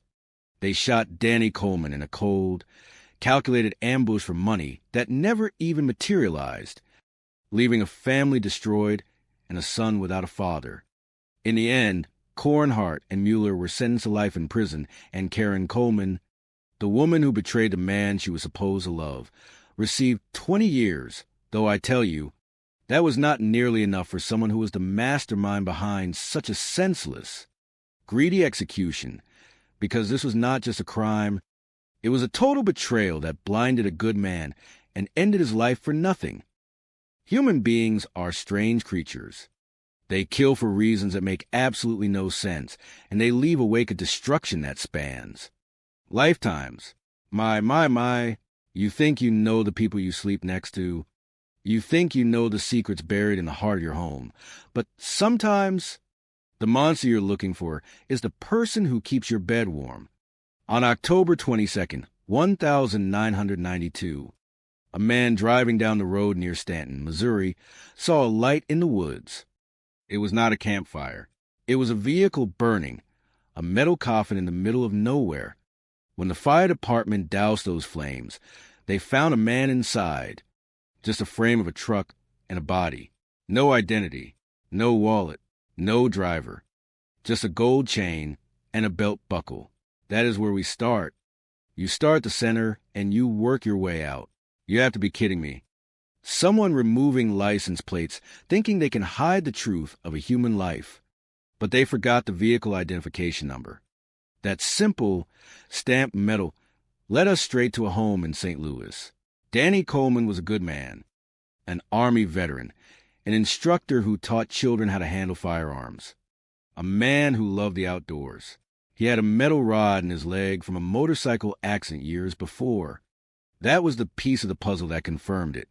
His wife, Karen, and his son were distraught, or so they wanted us to believe. We asked the questions. We looked for the enemies. We found nothing. Danny was a square shooter. The case went cold. Years passed. Silence. But in the world of crime, secrets have a way of surfacing like debris in a flood. In 1999, 7 years later, the truth finally crawled out of a prison cell. Larry Nolan, a convict dying of hepatitis, decided he did not want to take his sins to the grave. He confessed to a cellmate about a murder he helped orchestrate. He was in love with Karen Coleman, the best friend of his wife. My, what a tangled web. It was not just a crime of passion. It was a business transaction. Karen wanted the life insurance money. She wanted out. She brought in Larry, and Larry brought in the muscle, James Cornhart and Stephen Mueller. They lured Danny to a house, beat him, and ended his life. They burned his truck to hide the evidence, but they left behind a matchbook with a fingerprint, a small piece of cellophane, ignored by everyone except the detectives who knew that every little thing tells a story. We arrested them, James Cornhart and Steve Mueller. We caught them because they could not keep their mouths shut on jailhouse phone calls, talking about a silencer hidden in a garage. We listened to them dispose of the murder weapon over the phone. I tell you, criminals always tell on themselves if you just wait long enough. They were found guilty and sentenced to life in prison. Karen, the architect of this misery, got 20 years. I wanted more. I wanted life for her because she was the one who pulled the strings. She was the one who betrayed the man who loved her. Danny Coleman was a good man who got blindsided by the person he trusted most. That is the tragedy of it all. People do terrible things for pieces of paper and promises that never come true. Human beings are strange creatures. They kill for the most ridiculous reasons you can imagine. Sometimes it is love. Sometimes it is greed. But most of the time it is just plain stupidity. You have to be kidding me. I tell you, when you look at a crime scene, you are looking at a story written in ash and blood. On the night of October 22nd, 1992, a man was found in a burning vehicle in a remote field in Stanton, Missouri. My, you think you know people, but you really do not. We found a truck destroyed by fire with a body inside. The license plates were gone. An amateur moved to delay justice. But they forgot about the vehicle identification number etched into the frame. That led us straight to the Coleman house. They told us the victim was Danny Coleman, a good man, a family man, a guy who taught children how to handle guns. But the monster was not in the field that night. The monster was at home. We started our investigation, but the case went cold for years. The fire had consumed so much, and the lies of a cheating wife clouded the truth. Karen Coleman looked like an innocent, grieving widow, but underneath that facade was a woman leading a double life. She was addicted to drugs.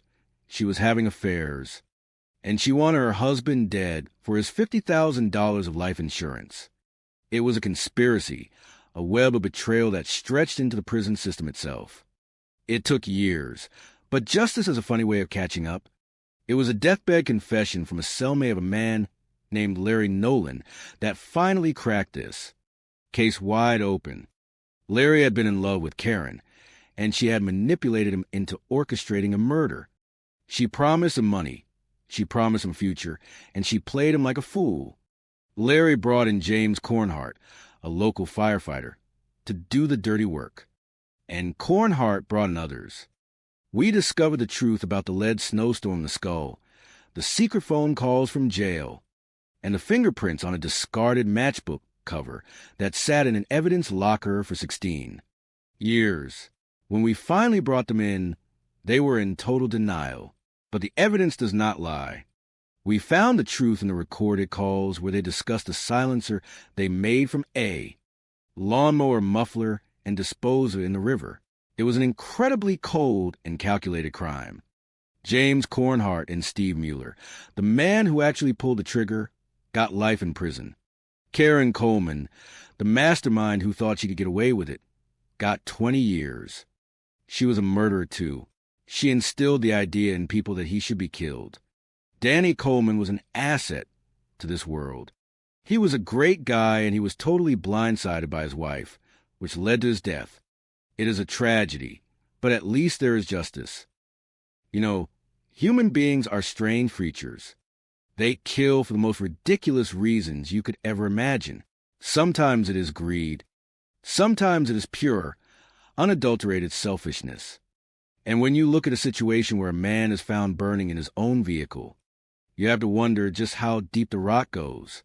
You start from inside and work your way out. That is the job. It was October 22nd, 1992. A quiet night in Stanton, Missouri.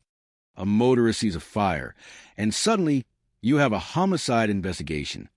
Firefighters find a body in the front passenger seat. The truck was toast, just a frame. And the victim? He was badly burned. You could not identify him by looking at his face. But you cannot hide the truth forever. We found a rod in his leg, a metal pin from an old motorcycle accident, and that, along with some jewelry, told us who he was. Danny Coleman, a good man, a hard-working guy, an Army veteran. His wife, Karen, she played the part of the grieving widow. But people are not always who they claim to be. I tell you, you have to be kidding me when you find out what she was really doing. While he was working, she was living a double life, drugs, affairs, and then a deathbed confession from a man named Larry Nolan, sitting in a prison cell years later, 1996. It opens the floodgates. He says Karen wanted her husband gone for the insurance money, $50,000. She hired a hitman, James Cornhart. She promised him $15,000 in marriage. You think you are clever. You think you can hide in the shadows of a small town like Stanton. But you are not. We found a fingerprint on a matchbook wrapper that had been sitting in an evidence locker for 16 years. 16 years. That is how long it takes for the truth to catch up to you. Then there were the recorded jail calls. Cornhart trying to get rid of the murder weapon, a silencer made from a lawnmower muffler. You have to be kidding me. You talk about conspiracy. You talk about betrayal. And you realize that Danny was blindsided by the one person he should have been able to trust. His own wife. They lured him to a house, beat him, and shot him. 3 shots. Stephen Mueller admitted he was the one who pulled the trigger. They took him to a field, set the truck on fire, and thought they were home free. It makes me sick. Danny Coleman was a good man. He did not deserve that. Justice? It was served, eventually. 2 men got life in prison. And Karen? She got 20 years. I tell you, that was a disappointment. She was a murderer, too. She orchestrated the whole thing. The mystery man, the one they called Dozer, he is still out there. And if you know anything about him, you better start talking. Because at the end of the day, the truth is all that matters. It is a cold, calculated crime, and it serves as a stark reminder that you never truly know who you are sleeping next to at night. Human beings are strange creatures. They kill for the most ridiculous reasons you can imagine. My, you have to be kidding me. You look at a man like Danny Coleman, and you see a decent human being, a man who worked hard, a father, a man who loved the outdoors.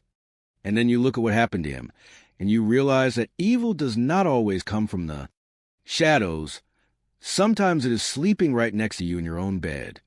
It was October 22nd, 1992, in the quiet community of Stanton, Missouri, when a body was found in a burning vehicle in a field. I tell you, when you find a body in a burning truck, you are not looking for an accident. You are looking for a monster. The victim was Danny Coleman, and he had been beaten and burned in his own truck.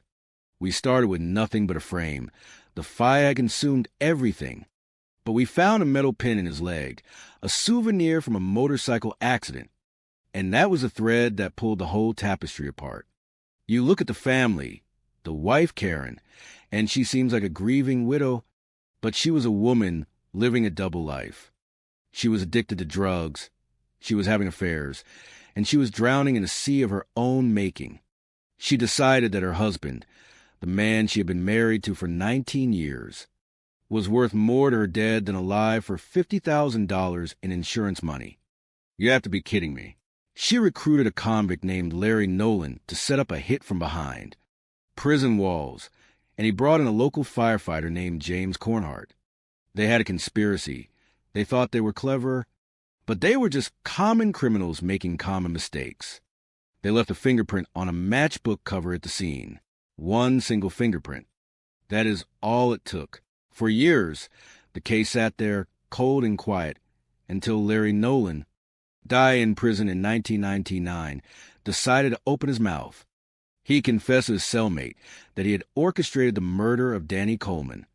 It opened the floodgates. We had James Cornhart, we had Steve Mueller, and we had a mystery man known as Dozer. When we finally got the federal authorities involved in 2008, the walls closed in. We found the gun, the silencer, and the truth. Steve Mueller admitted he was the one who pulled the trigger. Karen, the wife who wanted to start anew, finally came clean when the weight of the evidence became too heavy to carry. She had hired men to kill her husband for $17,000, $1,200, and a promise. A man lost his life for such a pitiful sum. You have to be kidding me. James Cornhart and Steve Mueller got life in prison. Karen got 20 years. It was not enough in my book. She was just as guilty as the men who pulled the trigger. But justice was served. Danny Coleman was a good man. He was an asset to this world. And he was blindsided by the one person he should have been able to trust. It is a sad state of affairs, but that is the reality of the work. You never stop until the truth is brought into the light. Human beings are strange creatures. They kill for the most ridiculous reasons you can imagine. Money, greed, a desire to start over. It leaves you wondering what exactly goes on inside their heads. My, you have to be kidding me. I tell you, evil does not always wear a mask of a stranger. Sometimes it sits across the dinner table. On October 22nd, 1992, a motorist driving along the North Service Road in Stanton, Missouri, saw fire in the distance. When he got closer, he realized it was a vehicle ablaze. Firefighters arrived, and what they found was a nightmare. A body, burned beyond recognition, sitting in the front passenger seat. We were called out to the scene at 9:40 that night. You start from the inside and work your way out, but when the fire consumes the evidence, you are left in the dark. We found a watch, a ring, a gold chain, and a belt buckle with a hunting insignia. Most importantly, we found a metal pin in the victim's leg, a grim reminder of a past motorcycle accident. That led us to Danny Coleman. Danny was a good man, a decent man, an Army veteran with a big heart who taught children how to handle firearms. He was married to Karen Coleman, and by all accounts, they were an average couple. But in this line of work, we know that what you see on the surface is rarely the truth. As we dug deeper, the facade crumbled. We found out that Danny had been beaten to death before the fire was set. It was a homicide, plain and simple. We kept pushing, kept digging, and the answers started to emerge from the shadows of his wife's double life. Karen was not the grieving widow she claimed to be. She was involved in drugs, she was having multiple affairs, and she was miserable in her marriage. The case stalled for years, just sitting there in a file, waiting for the truth to catch up. Then, in 1999, the floodgates opened. A deathbed confession from a prisoner named Larry Nolan changed everything. He told his cellmate about a murder he had helped orchestrate. It was conspiracy, a web of lies spun by a woman who wanted her husband dead for $50,000 in insurance. Money. She had promised $15,000 to Larry, and in return he recruited hitmen. James Cornhart, a firefighter, and Stephen Mueller, the man who eventually confessed to pulling the trigger. The planning was cold, calculating, and absolutely chilling. They lured Danny to a house, beat him, shot him, and then drove him to a remote field to burn the evidence. They did it all for a handful of dollars, thinking they could outsmart the law. They were wrong. We tracked the evidence, the phone calls from jail, the fingerprint on a piece of cellophane left at the scene from 16 years earlier. It was a puzzle that we finally solved. Karen thought she was smart. She thought she could live a double life and walk away rich. But in the end, justice is a patient hunter. 2010 brought the final chapter. The men who carried out the act were sentenced to life in prison. Karen received 20 years, though I tell you, she deserved every bit of what those men got. Danny Coleman was a good man who was completely blindsided by the one person who should have protected him. It is a tragedy, but at least, in the end, the truth found its way into the light. People are strange creatures, and they kill for the most ridiculous reasons you can imagine because greed and jealousy are powerful poisons that rot the soul from the inside out, and I tell you it never ceases to amaze me what a human being will do when they think they can get away with it. My, what a mess this one was. It all started on the night of October 22nd, 1992, in the quiet, rolling farmland of Stanton, Missouri. A burning truck in a field. You have to be kidding me. When you have a body burned beyond recognition, you start from the inside and work your way out, looking for the one thing the fire could not consume. We found a watch, a ring, and a metal rod in the victim's leg. That rod was the fingerprint of fate. It led us straight to Danny Coleman, a man who worked hard, taught children about firearms, and truly loved his family, but he was completely blindsided by the one person he trusted most, Karen Coleman. She played the grieving widow, but she was living a double life filled with drugs and infidelity. She wanted him gone for $50,000 in insurance money. You have to be kidding me. She conspired with Larry Nolan, an inmate she visited in prison, to arrange a hit on her own husband. They brought in James Cornhart and Stephen Mueller, an even mysterious figure they called Dozer to commit the deed. They lured that poor man to a vacant house under the pretense of finding information about Karen's cheating, and then they ended his life. They used a silencer made from a lawnmower muffler. Who thinks of such a thing? I tell you, some people are just cold and calculated to the bone. The case went cold for years because they were careful, but they were not careful enough because they left a fingerprint on a piece of cellophane near A matchbox. That tiny shred of evidence sat in an evidence locker for 16 years until technology caught up to their stupidity. Then there were the recorded jailhouse phone calls where Cornhart talked about disposing of that muffler. It was a conspiracy of the worst kind, orchestrated by a wife who had no conscience. By the time we finished in 2010, the jury saw exactly what we saw. James Cornhart and Stephen Mueller got life in prison, and Karen Coleman, the ringleader of this entire nightmare, got 20 years. She was a murderer too, just not the one who pulled the trigger, yet she is the reason Danny Coleman is in the ground. Justice is a slow machine, but it grinds fine. Danny was an asset to this world, and he deserved none of what happened to him. But at least the people who betrayed him will spend the rest of their lives thinking about it behind bars. If anyone out there knows where that man called Dozer is, you tell us, because this case is not fully closed until every one of those monsters is held to account. Human beings are strange creatures, and I tell you, they kill for the most ridiculous reasons imaginable. You have to be kidding me. I have seen the darkest corners of the human heart, and the tragedy of Danny Coleman is one that truly sticks in the craw.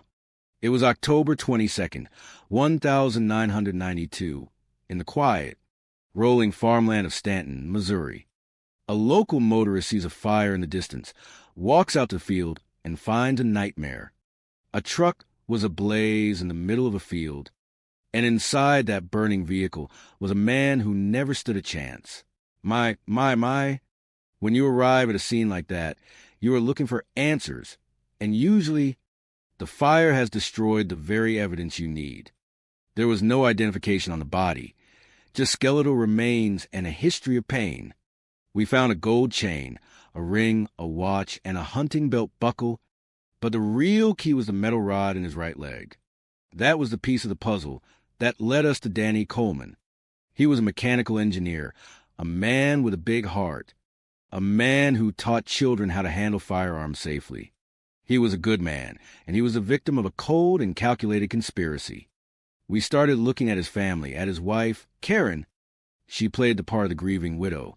But I tell you, in this line of work, you learn to look past the performance. The case stalled for years, just gathering dust in the evidence locker, until a voice from the grave changed everything. An inmate in the Missouri State Penitentiary, Larry Nolan, made a deathbed confession. He was in love with Karen, or so he thought. She played him like a fiddle. She was living a double life, full of drugs and affairs. And she wanted Danny gone for $50,000 in insurance money. She recruited Nolan, who then recruited James Cornhart and a man known only as Dozer. They had a silencer, a plan, and a total disregard for the life of an innocent man. It was a cold-blooded execution. You have to be kidding me. The fingerprint we found on a cellophane wrapper from a matchbook 16. Years earlier finally had a name to match it to James Cornhart. Then we listened to the recorded phone calls from the jail where Cornhart, in his infinite wisdom, started talking about getting rid of the evidence. It was all over. Steve Mueller, the man who pulled the trigger, finally broke down and told the truth. He confessed that he, Cornhart, and that mystery man Dozer lured Danny to a vacant house and killed him. They burned his truck to cover their tracks, thinking they were smarter than everyone else. My. People think they can get away with murder, but the truth has a funny way of rising from the ashes. Karen Coleman received 20 years in prison, which in my opinion was nowhere near enough for orchestrating the destruction of her own family. Cornhart and Mueller were sentenced to life in prison. Danny Coleman was a good man, a man who was blindsided by the one person he should have been able to trust. It is a cold, calculated world. And sometimes a monster is the one sitting across the dinner table. It is a cautionary tale. And I tell you, if you think you know someone, you might want to take a closer look, because you never really know what kind of secrets are hiding behind a closed door. The case remains open for the man known as Dozer, and if anyone knows anything, it is time to bring some closure to this family. Danny Coleman was an asset to this world, and his memory deserves better than the betrayal he faced. My. You see, people are strange creatures. They kill for the most foolish reasons that you can possibly imagine, often thinking they can outsmart the clock, only to find that the past has a funny way of catching up to them. I tell you, you have to be kidding me if you think you can simply burn away the truth.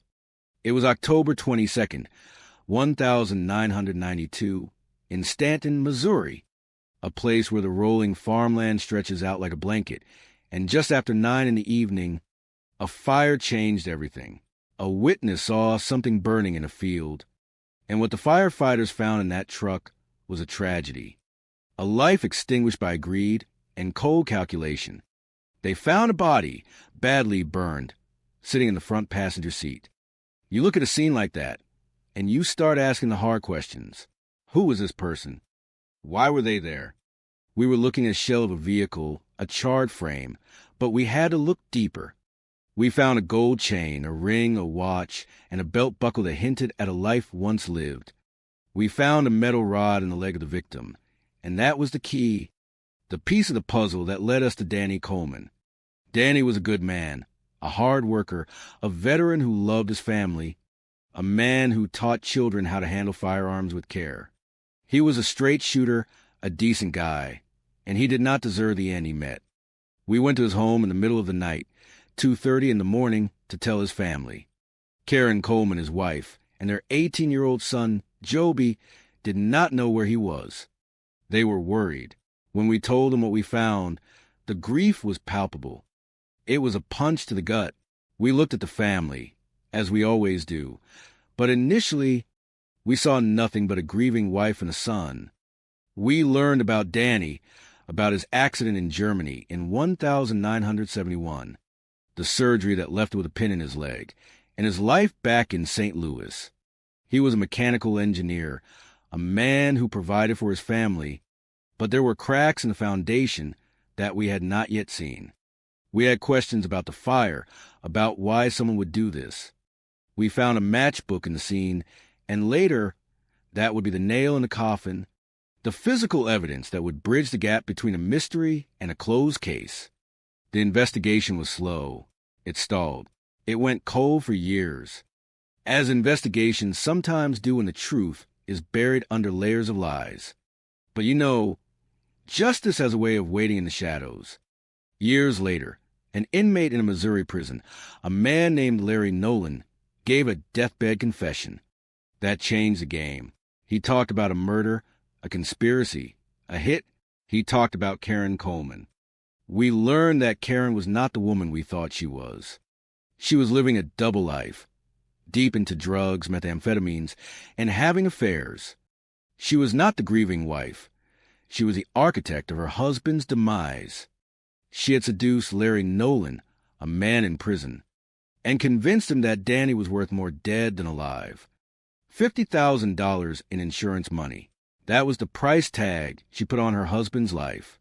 She promised money and a future to Larry, and Larry reached out to his friend, James Cornhart, a firefighter. It was a web of betrayal, a plot hatched behind prison walls. They hired Steve Mueller, the man who would eventually admit to pulling the trigger. It was cold, calculated, and absolutely senseless. They lured Danny to a vacant house.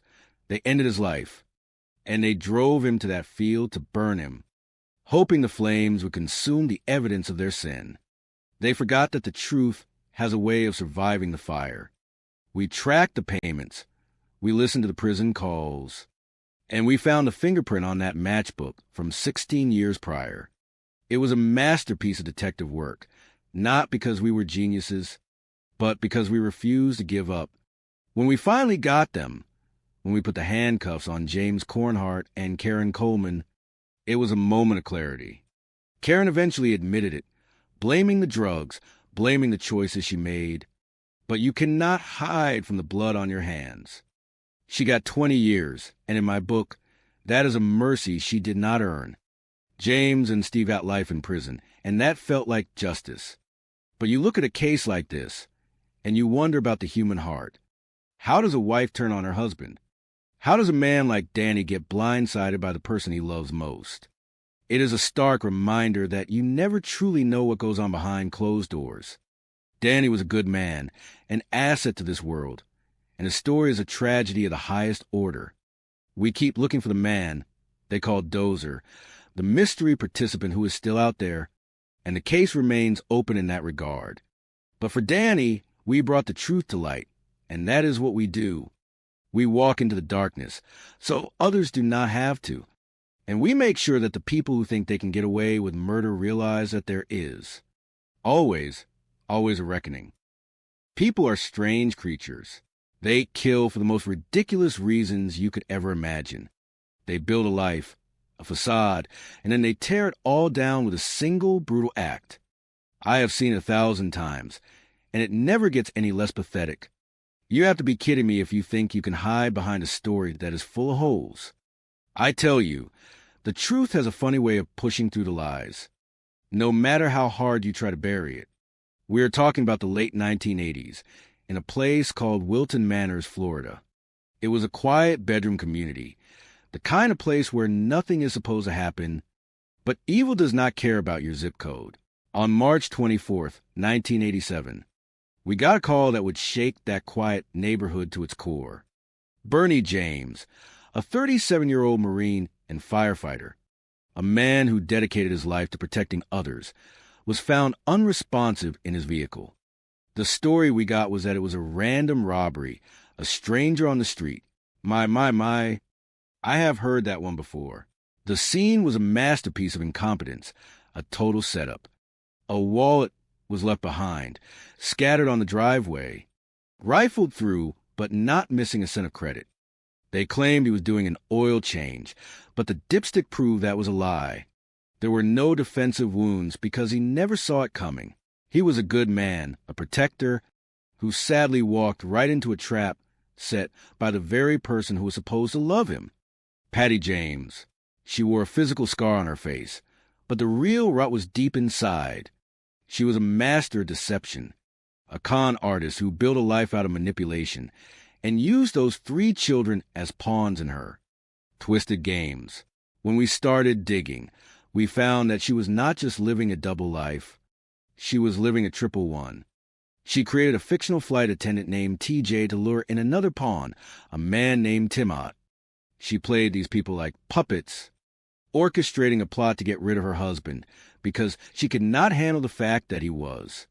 Finally go to leave her, she claimed she had lost her memory. She claimed split personalities.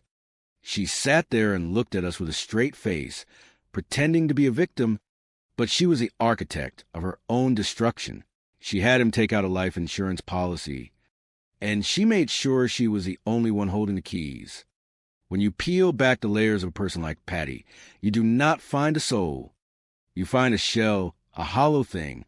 It is a tragedy, plain and simple, that a man who survived 2 tours in Vietnam would come home to find his death in his own driveway, at the hands of a woman who never saw his beauty, only his utility.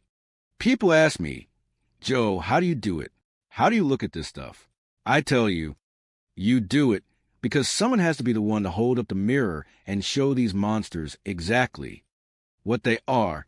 Justice is a cold meal, but in this case, it was the only one that could possibly set the record straight for those children. Human beings are strange creatures. They kill for the most trivial reasons. Reasons so absurd you would not believe it if you saw it written on paper. I have spent my life looking into the eyes of people who thought they were smarter than the system. They never are. I tell you, you have to be kidding me. This is the story of Bernie James, a man who spent his life running into fires to save people. He was a good man, a Marine, a father. He survived war, but he could not survive the monster he let into his own home. On March 24th, 1987, in the quiet town of Wilton Manors, Florida, life took a dark turn. A call came into 911. A wife, Patty James, found her husband slumped in his vehicle.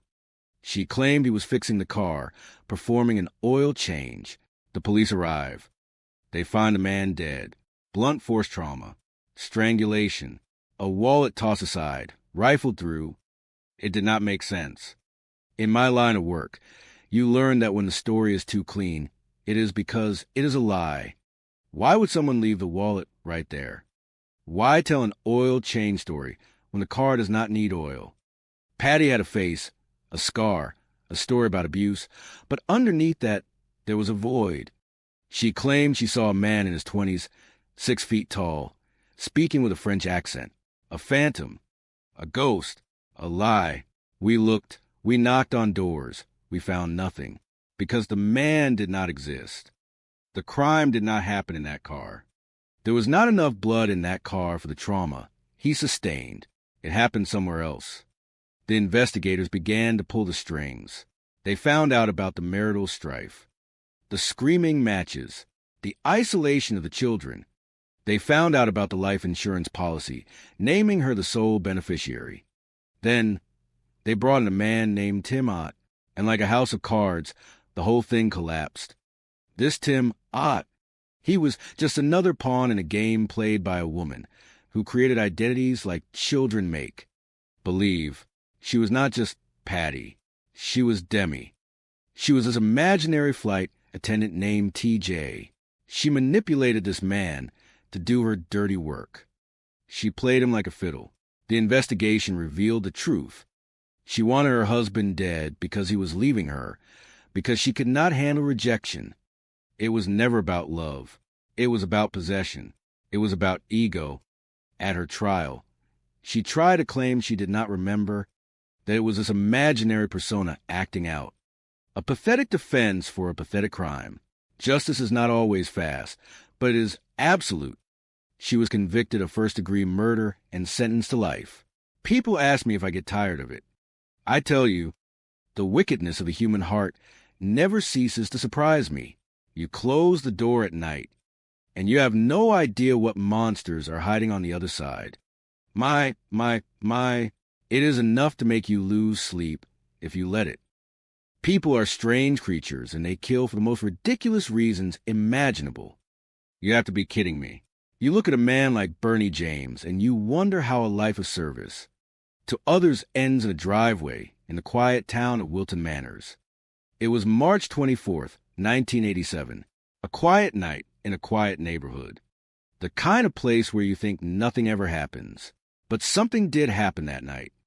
I tell you, when you find a man slumped in his vehicle with blunt force trauma to the head, you know someone put him there. It was not a random act of violence. It was personal. His wife, Patty James, she had a story. She talked about a mysterious man with a French accent, a man looking for a cigar. She claimed she found him like that. But the scene, it lied. A wallet left behind with no cash, yet credit cards still inside. That is not a robbery. That is a stage play. And the oil on the dipstick was full when she claimed he was busy changing the oil. Lies. All lies. Patty James was a woman who lived in a world of deception. She had a deep scar on her face, but that was just the surface. Beneath it was a void, a need to control, a need to manipulate. She had children, 3 innocent souls, and she used them. She created fake lives, fake personas, Demi, TJ, the flight attendant. She spun a web so thick even a spider would get lost in it. Then came the man she manipulated into doing her dirty work, Tim Ott. They talked about ways to end a life. Poison, shooting, and finally, a blow to the head in an apartment bedroom. They wanted to erase Bernie because he was going to leave her. Divorce. That was her greatest fear. She could not